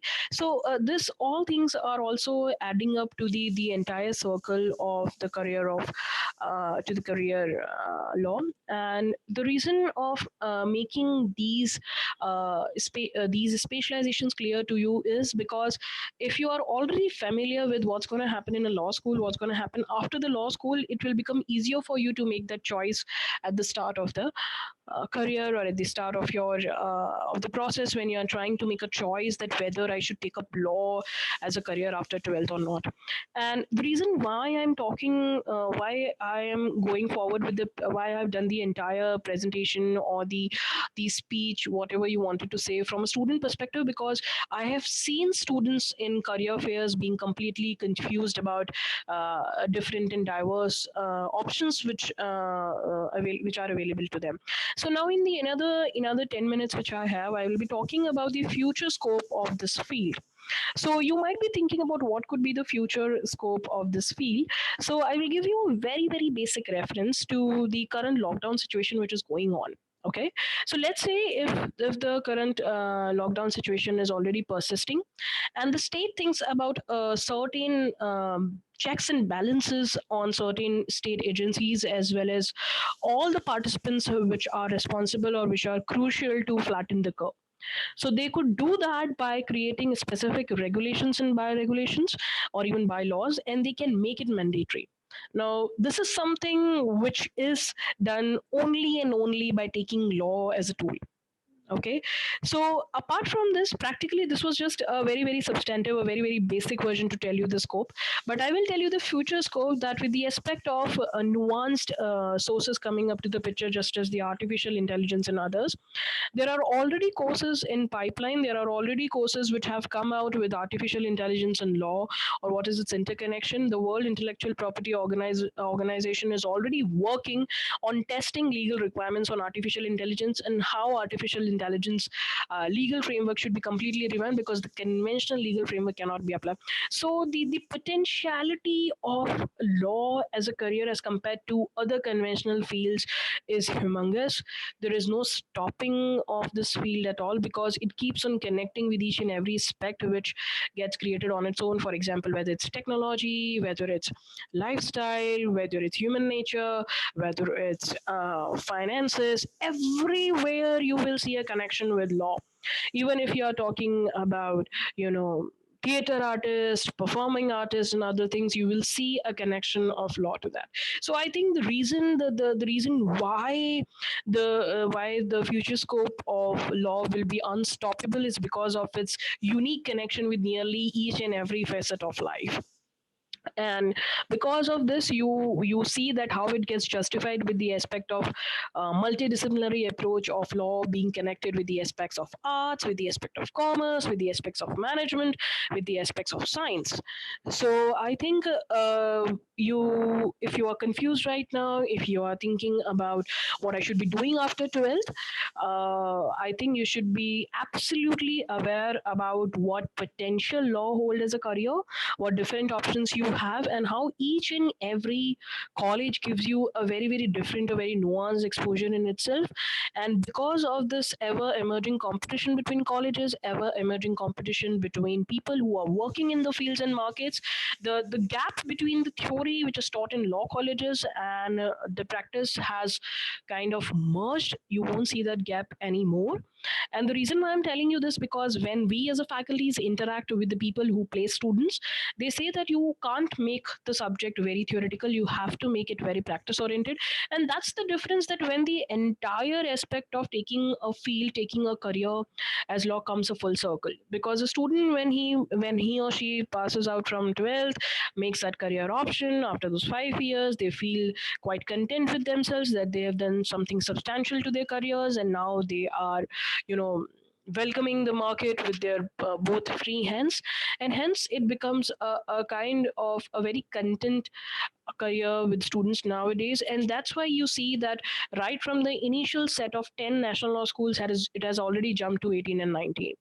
So I think my overall aspects of covering that what is the current scenario of law as a career, along with the specializations being multidisciplinary degrees, and the fifth year specializations, and the future scope of how the future scope of law is unstoppable, is something which will give you an overall holistic approach on whether one should take law as a career or not. I would like to end my presentation or my speech with just one thought, is that the reason why the future scope of law will be unstoppable is because recently I was just reading a bit about artificial intelligence in law, and people were trying to test the applicability of human resources law to it, right? So similarly, when you talk about other aspects which are already in pipeline, for example, you know, what should be a legal framework to combat pandemic, so all those things are engulfed by law as a field. You might be looking towards doctors and nurses doing their best, who are indispensable right now at this particular point of time, but all of them can be safeguarded, all of them can be brought under a structure, they can be brought under a procedure which could be regulated, which could be beneficial to everyone, and it will be coming under law only. So I think with my presentation, I think you will be able to get an idea as to what I'm saying, and I'm open up to any questions if there are any. So I will be ending my presentations now. Yeah. Thank you so much, ma'am. That was Yeah.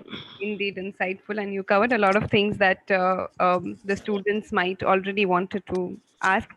But there are a few questions that I already have. Yeah. There's one question from one of our team members. I am Yeah. told that you used to work for MNLU and you've studied at NLU Patiala. So if you can just touch upon your journey in the field of law. So if you can touch upon both these institutes, how is it working like? How was it studying like at NLU Patiala? Okay, so I will first start that I have studied at Rajiv Gandhi National University of Law, and I've studied there from 2007 to 2012, and I hold a CGPA of 9. I think those 5 years were absolutely ballistic for me, because you are right now looking at a professional who could speak fluently for like another 1 hour or for 2 hours or for endlessly. But there was a shy girl who was 18 years old, who came up from a very humble background, and then she had that exposure where you could just speak endlessly with full of content. So I think my journey started with RGNL on a very, very, I would say, on a dicey note, because I wasn't sure that whether I will be able to make out my career in law. But with each passing day, the kind of exposure I got in RG annual, I was able to realize my calling in the fourth year itself. I think very few people know at my law school, but in the fourth year itself, I started teaching. So the circle of life started with the aspect of me being taught by my teachers, and then I used to teach after those classes to pre-law students. So in the fourth year only, I kind of got an exposure that whether I should take academics or not. As per my credential, I was fully equipped to get a placement even in law firms as well, and I did got placement in law firm. I worked in a law firm for an year to utilize that practical exposure into my teaching.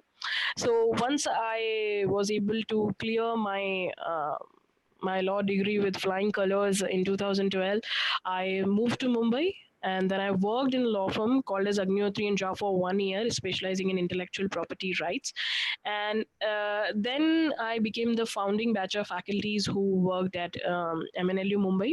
I think the kind of exposure you get when you are a founding faculty for a national law school at a commercial place like Mumbai is humongous, because they give you a lot of responsibilities, because they are juggling between a lot of human resources, and they are trying to allocate financial responsibilities also between the center and the state. So I think the shift from being a law student in RGNUL to as a working professional, as a teacher associate in MNLU was starkly different.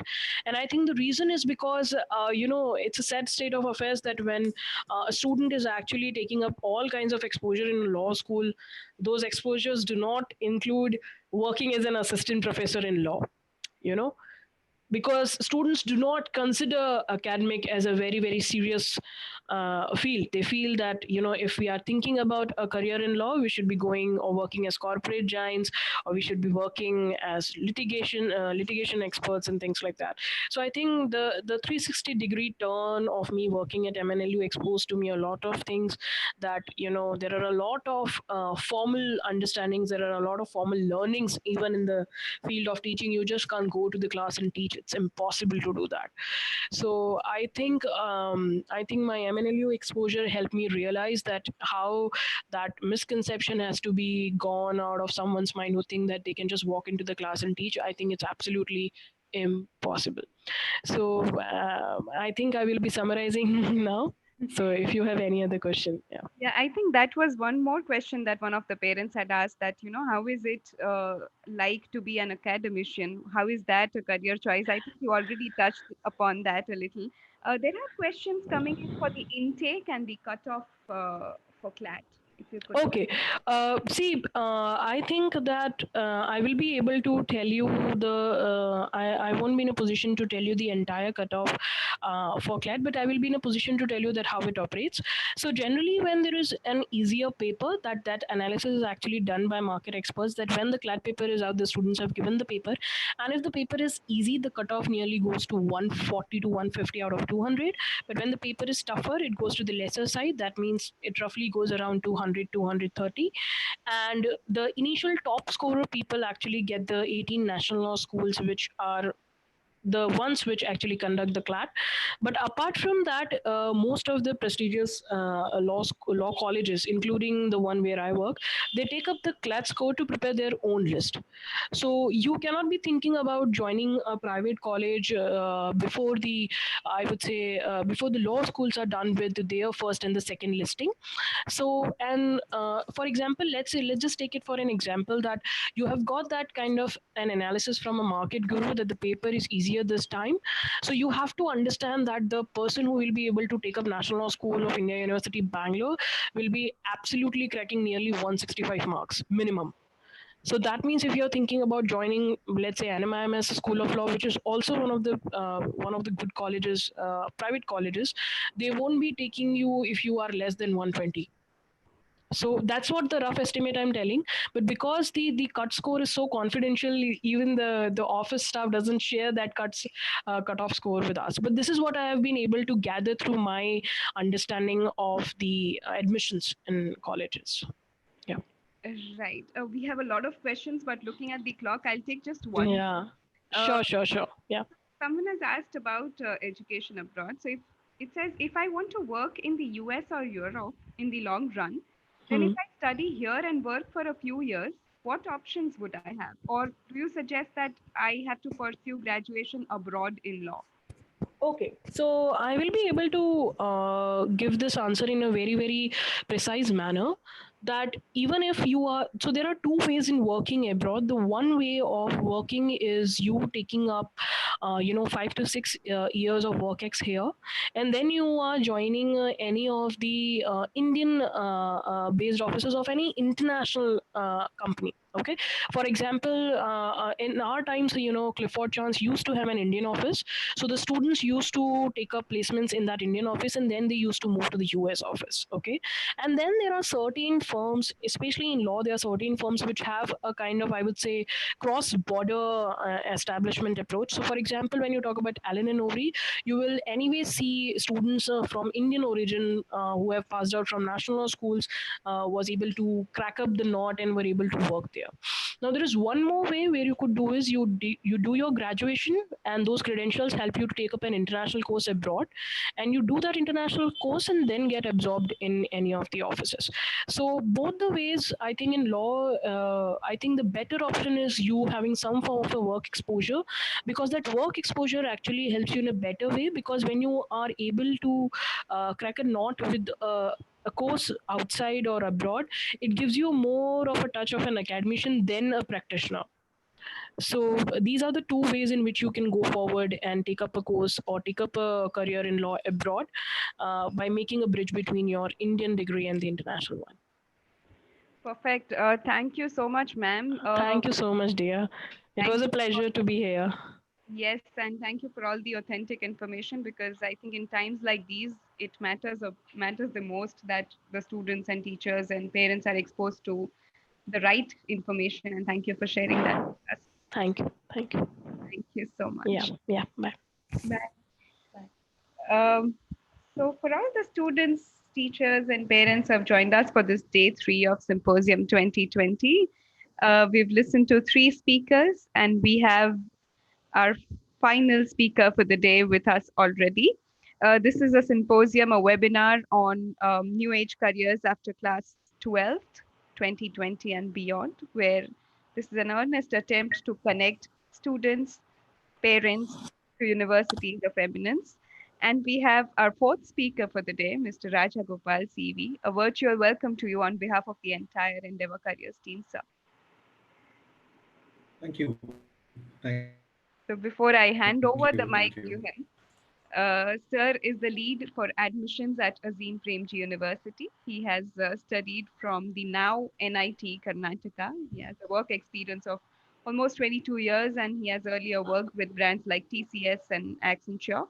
He has worked in both US and UK before returning to India in 2013.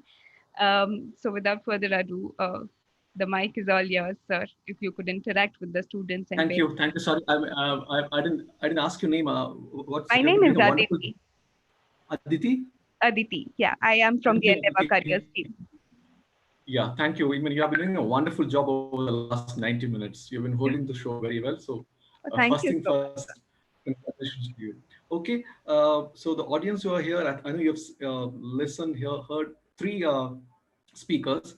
So what I'm going to do is I'm going to share my screen. Hopefully, you will be able to see that very, very soon. And then, Yeah, we can see it. yes, I'm just going to put it in a slideshow mode so that I can play around with that. Yes, okay. So, and I think the topic said, if in case you're wondering where I'm talking from, I'm speaking to you from Bangalore. There's a small town called Sarjapur, which is on the southern end of Bangalore city. In fact, Karnataka ends here, and another 15 kilometers Tamil Nadu starts. Right, that's where I'm talking to you from. I coordinate admissions for Azim Premji University. So I've been thinking what I should be covering over the last, over the next 15, 20 minutes or so. Probably 3 points, right? The number one point is we're talking about new age careers. Let me talk about careers for today's India, right? When you see, it's very hard to say preparing you all. I mean, I say you all, the sense people are finishing 12th standard, who will be working beyond 2050, right, or maybe 2060. You can't prepare you for a industry which is changing every now and then. So I'm not going to get into that, but I'm very, very clear what kind of career paths are out there for today's India. That's number one, right? Second, I think the one question that you all should ask is, after 12, you are entering into higher education. Why is that? Why higher education? Is it? I think we kind of say it very in a simple fashion, saying that higher education is about developing or gathering skills so that I'm ready for a job. Right? But what could be the other capacities that you need as a graduate? The reason why I'm saying this is for various reasons. One is I'm never tired of saying this to people who are entering college. You are in the lucky 25%, right? That's the enrollment ratio in today's India, and that's quite a big number. In terms of numbers, it's around 36 million, 3.6 crore young students who are out there in the colleges of the country. But then, what is that you should expect to happen to you when you graduate, right? Is it only about skills? I'll cover that. The reason I see after college, again, we see people enrolling for UPSC civil service preparation, or you end up in a if you want to get into a bank, you are again enrolling for a bank PO preparation, kind of coaching centers that you see in different educational hubs of the country. So is something missing in the higher education that you have to again go into what I'm calling an academic enrichment. So we'll talk about that first.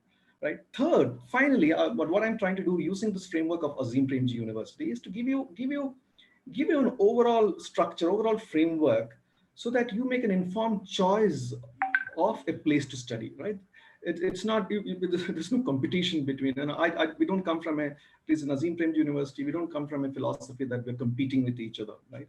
We want the young students, and of course, in some cases, their parents, to be taking a well-informed choice. How do we do that? We are living in a country with close to 993 universities. I think that's what the last All India Survey of Higher Education said, right? And close to 40,000 colleges. So how do you choose? So I'll give a framework of that. Okay, right? Before the toughest part of this webinar, I don't know whether you realize, I don't see the audience. Right? That's the challenge of a webinar. Rather than going and speaking this in a classroom or in a particular hall, so I have to assume that there is an audience sitting there and they're really enjoying my talk. I don't see their eyes, I don't see their smiles, I don't see their anger. So I'm just assuming you're all very carefully listening to what I'm saying, right? So I move on quickly before I go further. Aditi, just give me a alert that I'm running over time. I think we should stop by 7:50, 7:55, and then take sure. or after 20 minutes. Sure, sir. Yeah. Take question quickly about Azim. About Azim Premji University, established in 2011 at Bangalore. One key difference I need to bring out here is we are funded by Azim Premji Foundation. Right, it's a fully philanthropic, not-for-profit university. Why I'm saying this is, this is not a university operating on student fees.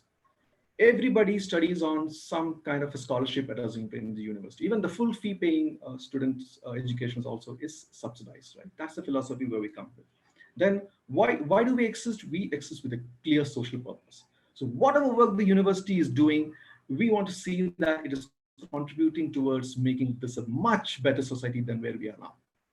I'm not talking about only the degree programs. Of course, the idea of the degree programs is the opportunity to prepare new talent, right? New professionals for today's India and tomorrow's India, right? Not only that, the continuing education programs that we do, the research that our faculty members are doing, the publications, the reports that we come up with, all is with a clear social purpose that education should contribute towards societal change, right? So with that, this slide, the next slide, which I'm going to show is not a complete thing, but if you look at it, this is where somebody is getting into higher education, right? For a undergrad degree, most of them will look at the what is there on the left end, right? Getting into an engineering college or doing medicine, law, chartered accounting, so that I become a professional. Otherwise, you are choosing from these streams of what I'm calling sciences, social sciences, humanities. Or some of them may get into interdisciplinary programs like a BBA or a BBM. Don't ask me the difference. I'm still trying to figure out what is the difference between a BBA and a BBM. Or somebody may want to do a BCom or a social work. Some of them get into vocational. So that it's good to know. Why I put it out there is ask yourself which subject do you like the most. Don't do what we did in the 90s, right? In the 90s, we did we picked up a course or a program saying that, this is going to land me in a better job. That's how most of the people in the 90s chose their degree for higher education. Very few did that. No, I love mathematics. Let me do a BSc in mathematics. I love history. I love language literature. Let me do that. So very few people did that in the 90s.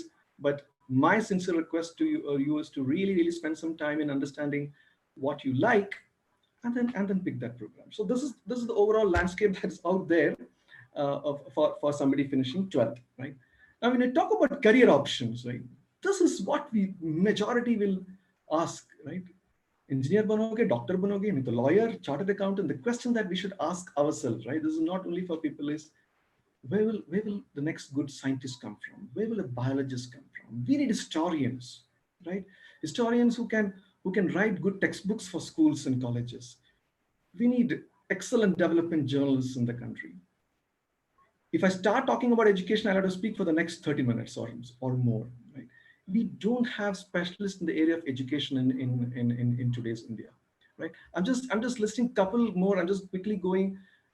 This, what you see on the right side, that is what Azim Premji University is really, really, really interested in. The last what I put in there is experts in public health, sustainability, climate change, water and farming. If you look at it, that's what we're talking about in today's situation of COVID-19. People are really looking at which is the state that has invested heavily on public health. Right? People are talking about sustainability, people are talking about climate change. The air is so nice. Right? Water, don't get me started. Water, we don't share water equally well. There's one set of people who can get the water delivered with a phone call. The other set of people are standing in a huge line with plastic pots to get water. Farming, the marginal farmer is struggling to make 30 to 40,000 rupees a year, right? So that's the challenge which I spoke about first, right? The careers for today's India is to solve problems and concerns that we face as society.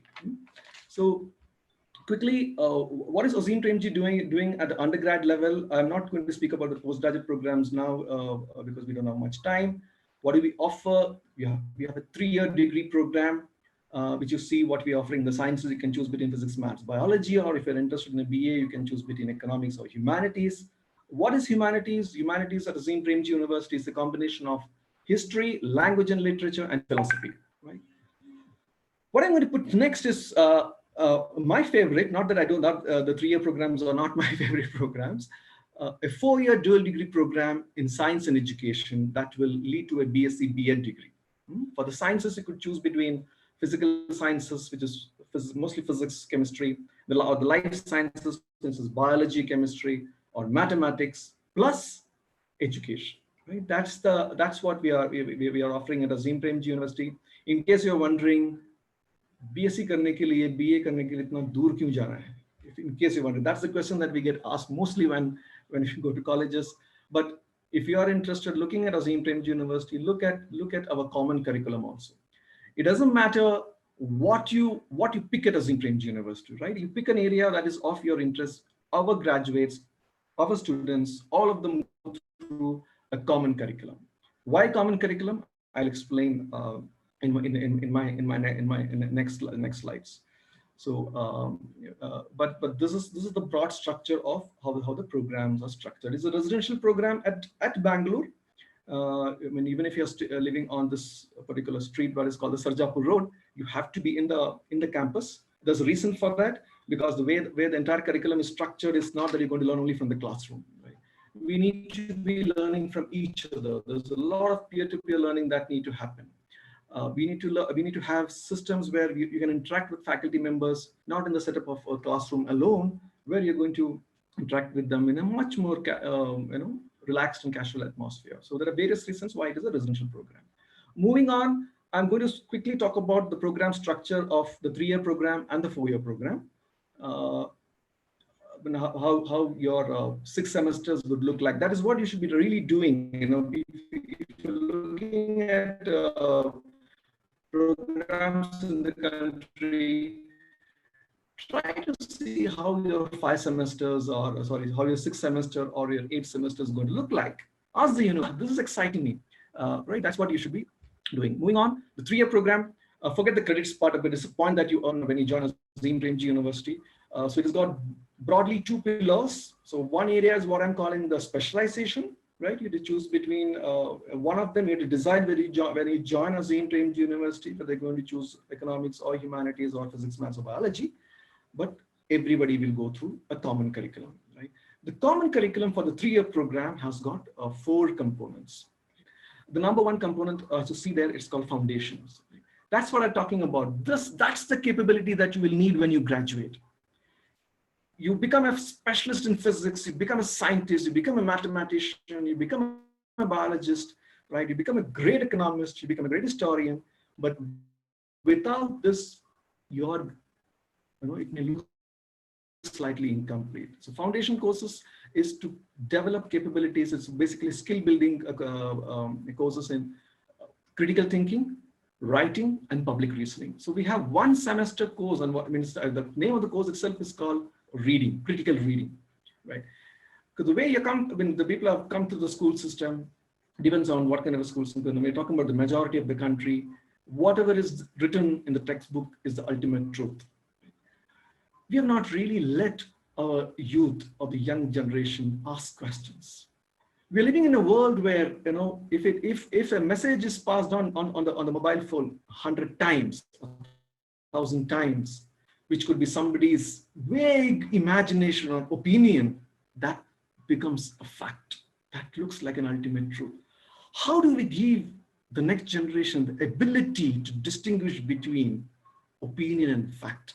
That's the biggest skill that you will need in the next 30, 40. I mean, we adults also need it, but it's very hard to adults to really look at things in an unbiased fashion. We can, but you need to train yourself really, really well. So there are courses in reading.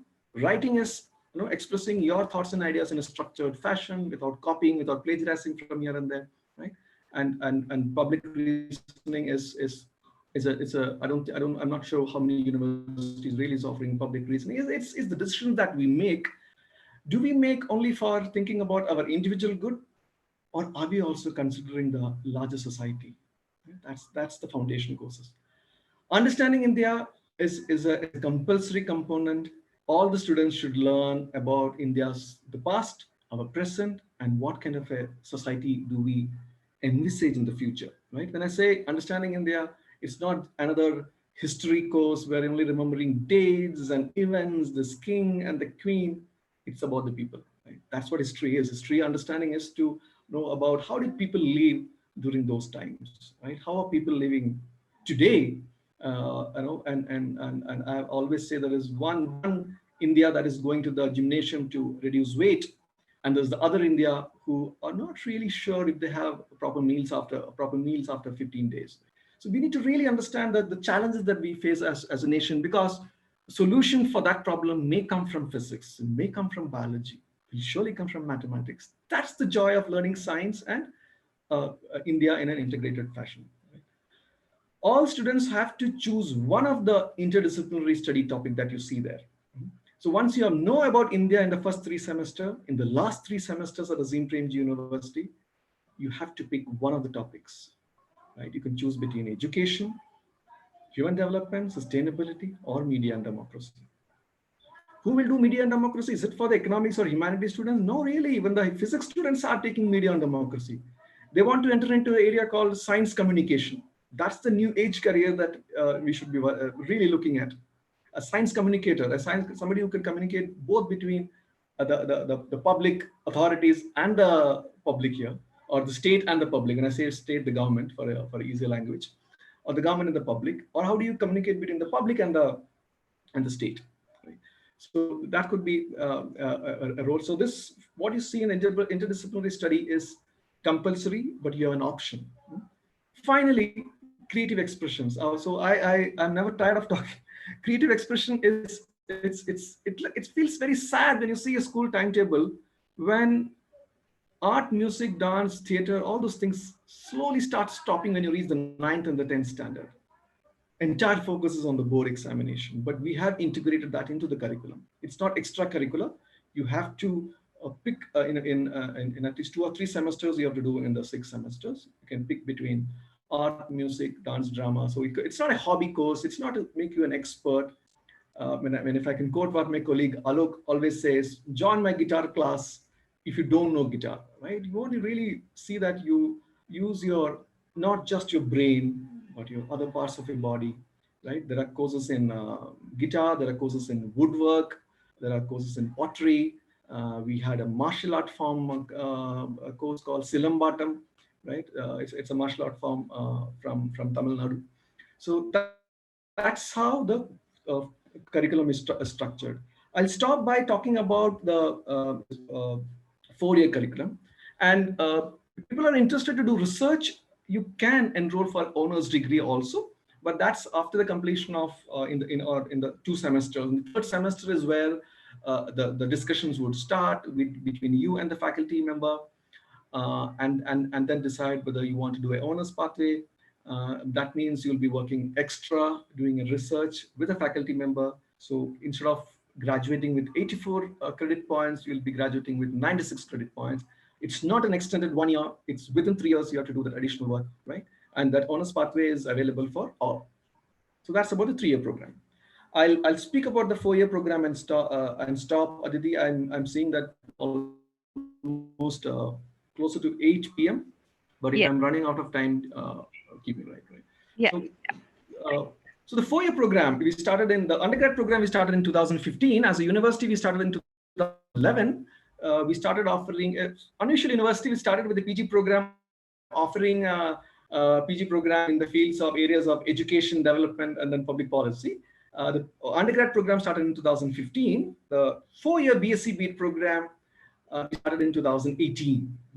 The question that's in front of us is, this is all the feedback that we got from our work in the field. Azim Premji Foundation work in close to 50 districts with teachers, right? We want to see that the rural elementary education in the country improves, right? And the public education system should do well in the country. So we really know what we don't have on the field is good teachers or good educators. That's the background of this program. So you would learn both science and education together. It also has got a common curriculum, as you see. I'm not going to explain common curriculum again, but the point I want to make here is what people don't really understand is शिक्षा के क्षेत्र में सीखना क्या है? What is there to learn in education? कोई भी सिखा सकते हैं? नहीं, not really. You need to be trained to be inside the classroom, right? It's a very difficult profession to be standing there, engaging with that young learner, and trying to it's a cooperative project, it's a combined project, what I'm calling education. To transact that in the classroom, you need special skill, special training. But it's not only about teaching, right? So the way the education program, I'm not going to talk about the sciences. Sciences is exactly similar to what you do in a BSc program, right? We want you to think like a scientist or be a scientist, think like a mathematician. So there is no compromise on that. Education has got 3 components. Number 1 component is to build perspectives. What you say in Hindi is drishtikon, right? How do you build perspectives in education? You can't be a good teacher unless you have the broad perspectives of education. So we start by answering the question, why education? Why are we sending children to school for 12 years? What is it to prepare for a job, or is it something else? We will try to learn how is the social background of the child impacting education. Why are students, some kids are doing very well in school, some kids are not doing very well in school. What is the reason? Third, we need to learn child psychology, right? If you really know child psychology, while talking to a child, you'll go to the child's level and talk eye to eye. Otherwise, you're always talking to the child like this.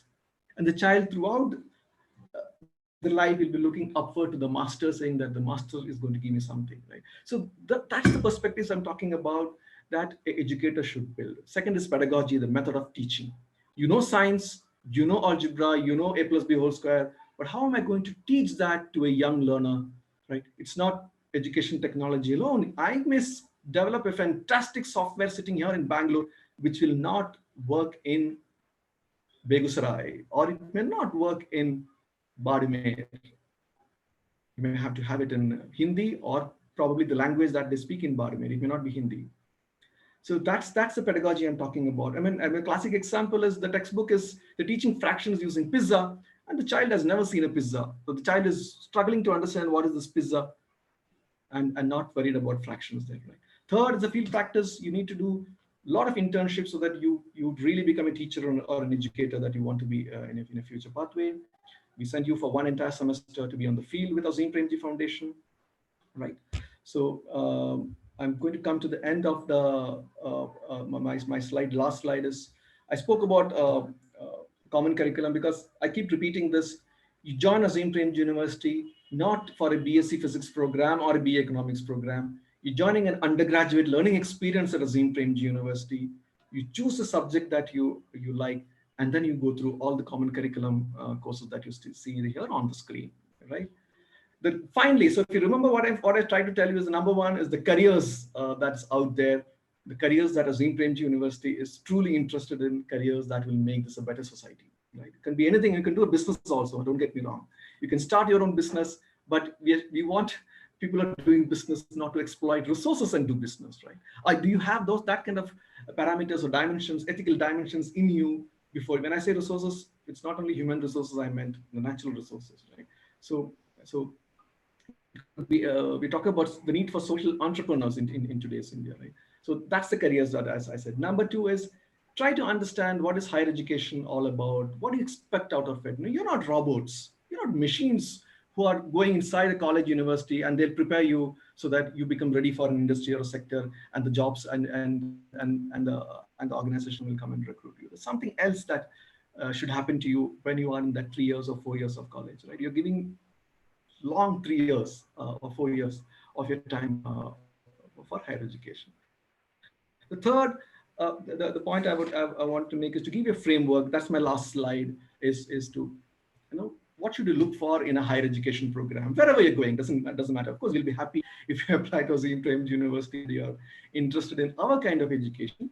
I'll be extreme. I don't want to hide my joy if you all decide to apply for Azim Premji University, but focus on these 3 things, right? Wherever you go, ensure that there is in-depth understanding of the discipline that you're interested in, right? It doesn't matter. You may be choosing Hindi or Tamil or Telugu or Bengali or Assamese or history or sociology or politics or economics. It doesn't matter. Or physics, Jovian. In-depth understanding, right? You should, the day you enter college, start thinking like a scientist or a mathematician. Ask questions, right? So, and along with that, also see that you're learning something else, that which I said about India or some interdisciplinary topic. Second, no university should try teaching you everything under the sun, right? You can't load everything, but by the time you graduate, you should have some self-learning capability. It doesn't matter, acha naya article aa gaya, it's a new article that comes in my way. Let me read that. I can understand that. I don't need anybody's help. I don't have to go back to college again and again to right? So that fundamental self-learning, self-directed learning capacity you will definitely need. You will, please see that that's happening with you, right? Finally, look at your higher education not only for your individual good, right? Not only for your private good. Don't make it so selfish. Look at your higher education as an opportunity to make this a better society. So we want our graduates to, graduate as independent thinking, socially conscious, responsible citizens for the 21st century. So I'll stop here, Aditi, and I'll be more than happy to take questions. I'm not going to talk about admissions process and things like that. I didn't really mean to do this as a admission campaign session, but if anybody is interested, we are in fact closing the admissions on Monday. So 2 more days if you want to apply for any of the programs. This is the second round. We had 1 round in December. But if anybody in the 10th or the 11th, they should really watch out for our early admission notification that would come. But if you want to apply, you should be really applying in the next 2-3 days. We have a test and an interview in various parts of the country. Don't worry about finances at Azim Premji University. We have enough scholarships, right? It's based on a family income. If your family income is above 15 lakhs, the annual fee will come to close to 3 lakhs, right? But that's not the cost per student. Don't get me wrong. The cost per student is very, very high. 80 to 85% of our cost is met by Azim Premji Foundation, right? So, but anybody, very few people make 15 lakh and above in the country in terms of percentage. Very few people make. Anybody less than that, we have fee waivers, right? Fee waivers both on accommodation. So finances we'll talk about later. Try to understand the program, right? So. Yeah, so we're right on time. There are 2 more days if anyone wants to apply. Yes, absolutely. Can you just touch upon the eligibility part of it? Yeah, eligibility is can I move away from the slides now? Yeah, please. Is it okay? I'll just stop sharing. Sure. Yeah. So that you know Perfect. that there's a better view of me here. Yeah. See, eligibility is in a class 12. Right? It doesn't matter. It could be ICSE, CBSE, or class EU state board thing, and 50%. We don't have a high cutoff. 50% in the 12th. Okay, and this is and then they have to, yeah, there is the first step is an entrance test, and the entrance test is like this. There's a multiple choice part where we're trying to, unfortunately it's an English medium program. I said unfortunately that itself may uh, it's not that everybody would have. So, but it's not we have sample papers on the website. We want to understand your reading comprehension capability. A passage is given, the questions asked, are you able to analyze it? It's not a speed test. We don't want to put anyone under stress in that sense. The second part of multiple choice is numerical ability. Class 10 level mathematical, there's no calculus. So it's not for people who have done maths in 11th or 12th. It's logical reasoning kind of thing. And that's multiple choice is common irrespective of BA, BSc, BSc, BA. Then there is a part B, which is a descriptive component. You write an essay if it is humanities, symposium in physics, and mostly applicatory kind of questions. That's how the selection process is. So once we shortlist, then we'll get into a conversation with you. It's an interaction. It's not an interview. It's an interaction for us to understand, for you to understand us more. That's the selection process. Right, and this is a residential program. It is a residential program. We're trying to bring India into the classroom here. Right. We have split our students into various groups. If you look at the way the school system is, right. How do we? That's one of the reasons why there's a lot of conflicts there out on the in the country. We want to really bring them all together. So the access to education is very important. So we really work hard to. I'm not bragging here, but we really work hard to see that there is enough diversity inside the classroom, right? It's for their learning also. And that's what makes the classroom interesting at Azim Premji University. Somebody is talking about how could you use digital marketing for farmers. Then there could be a farmer's child from Telangana who would stand up and tell that how difficult it is to sell the product at minimum selling price or MSP. So that's the interaction that we want to have in the classroom. So So we have like a lot of questions on the academic weightage, admission process, but the one-stop solution for all these questions would be the website. Absolutely. I mean, our website, we try to update as much as possible, but nevertheless, also there's a number. If you could call, there's a mobile number that you'll find on the website, which you could call, and then we'll be answering that. It's definitely the next 2 days, but we have dedicated some time to answer those questions. So I deliberately avoided all those information that is available on the internet. I want to have a conversation, Aditi. That's what I was trying to do. Yeah, and it was amazing to listen. Very refreshing. There's one question that is really intriguing. Yeah. It says, "Do we get a direct entry to Azim Premji Fellowship?" Which are they talking about? Azim Premji Foundation Fellowship, or we don't have it. The university is not offering a fellowship program. Okay. So foundation is having a fellowship program. So with what I think. I think, it is the foundation fellowship. There's no direct entry. Whenever they open, you apply. There is a selection process, right? A fellowship is a great opportunity before you start entering the social sector. There are plenty of fellowship programs. There is a Gandhi Fellowship. There could be a Teach for India. There could be a Azim Premji Foundation Fellowship, PRS Legislative Fellowship. But that's a separate topic. Social sector, Aditi, we'll do that later. How to enter social sector? I think we should do a completely different session. Definitely. We can't wait to invite you again. But yes, we are really short of time, and so I'll have to unfortunately wrap this up right here. But thank you so much, sir, for joining us this evening. It was, I think, the most refreshing session to end this entire Symposium 2020 Day 3. No problem. I mean, I thoroughly enjoyed. I think I was missing the audience response here, but nevertheless, I think thanks for inviting. Thank you, Team Endeavor. Thank you so much, sir, and yeah.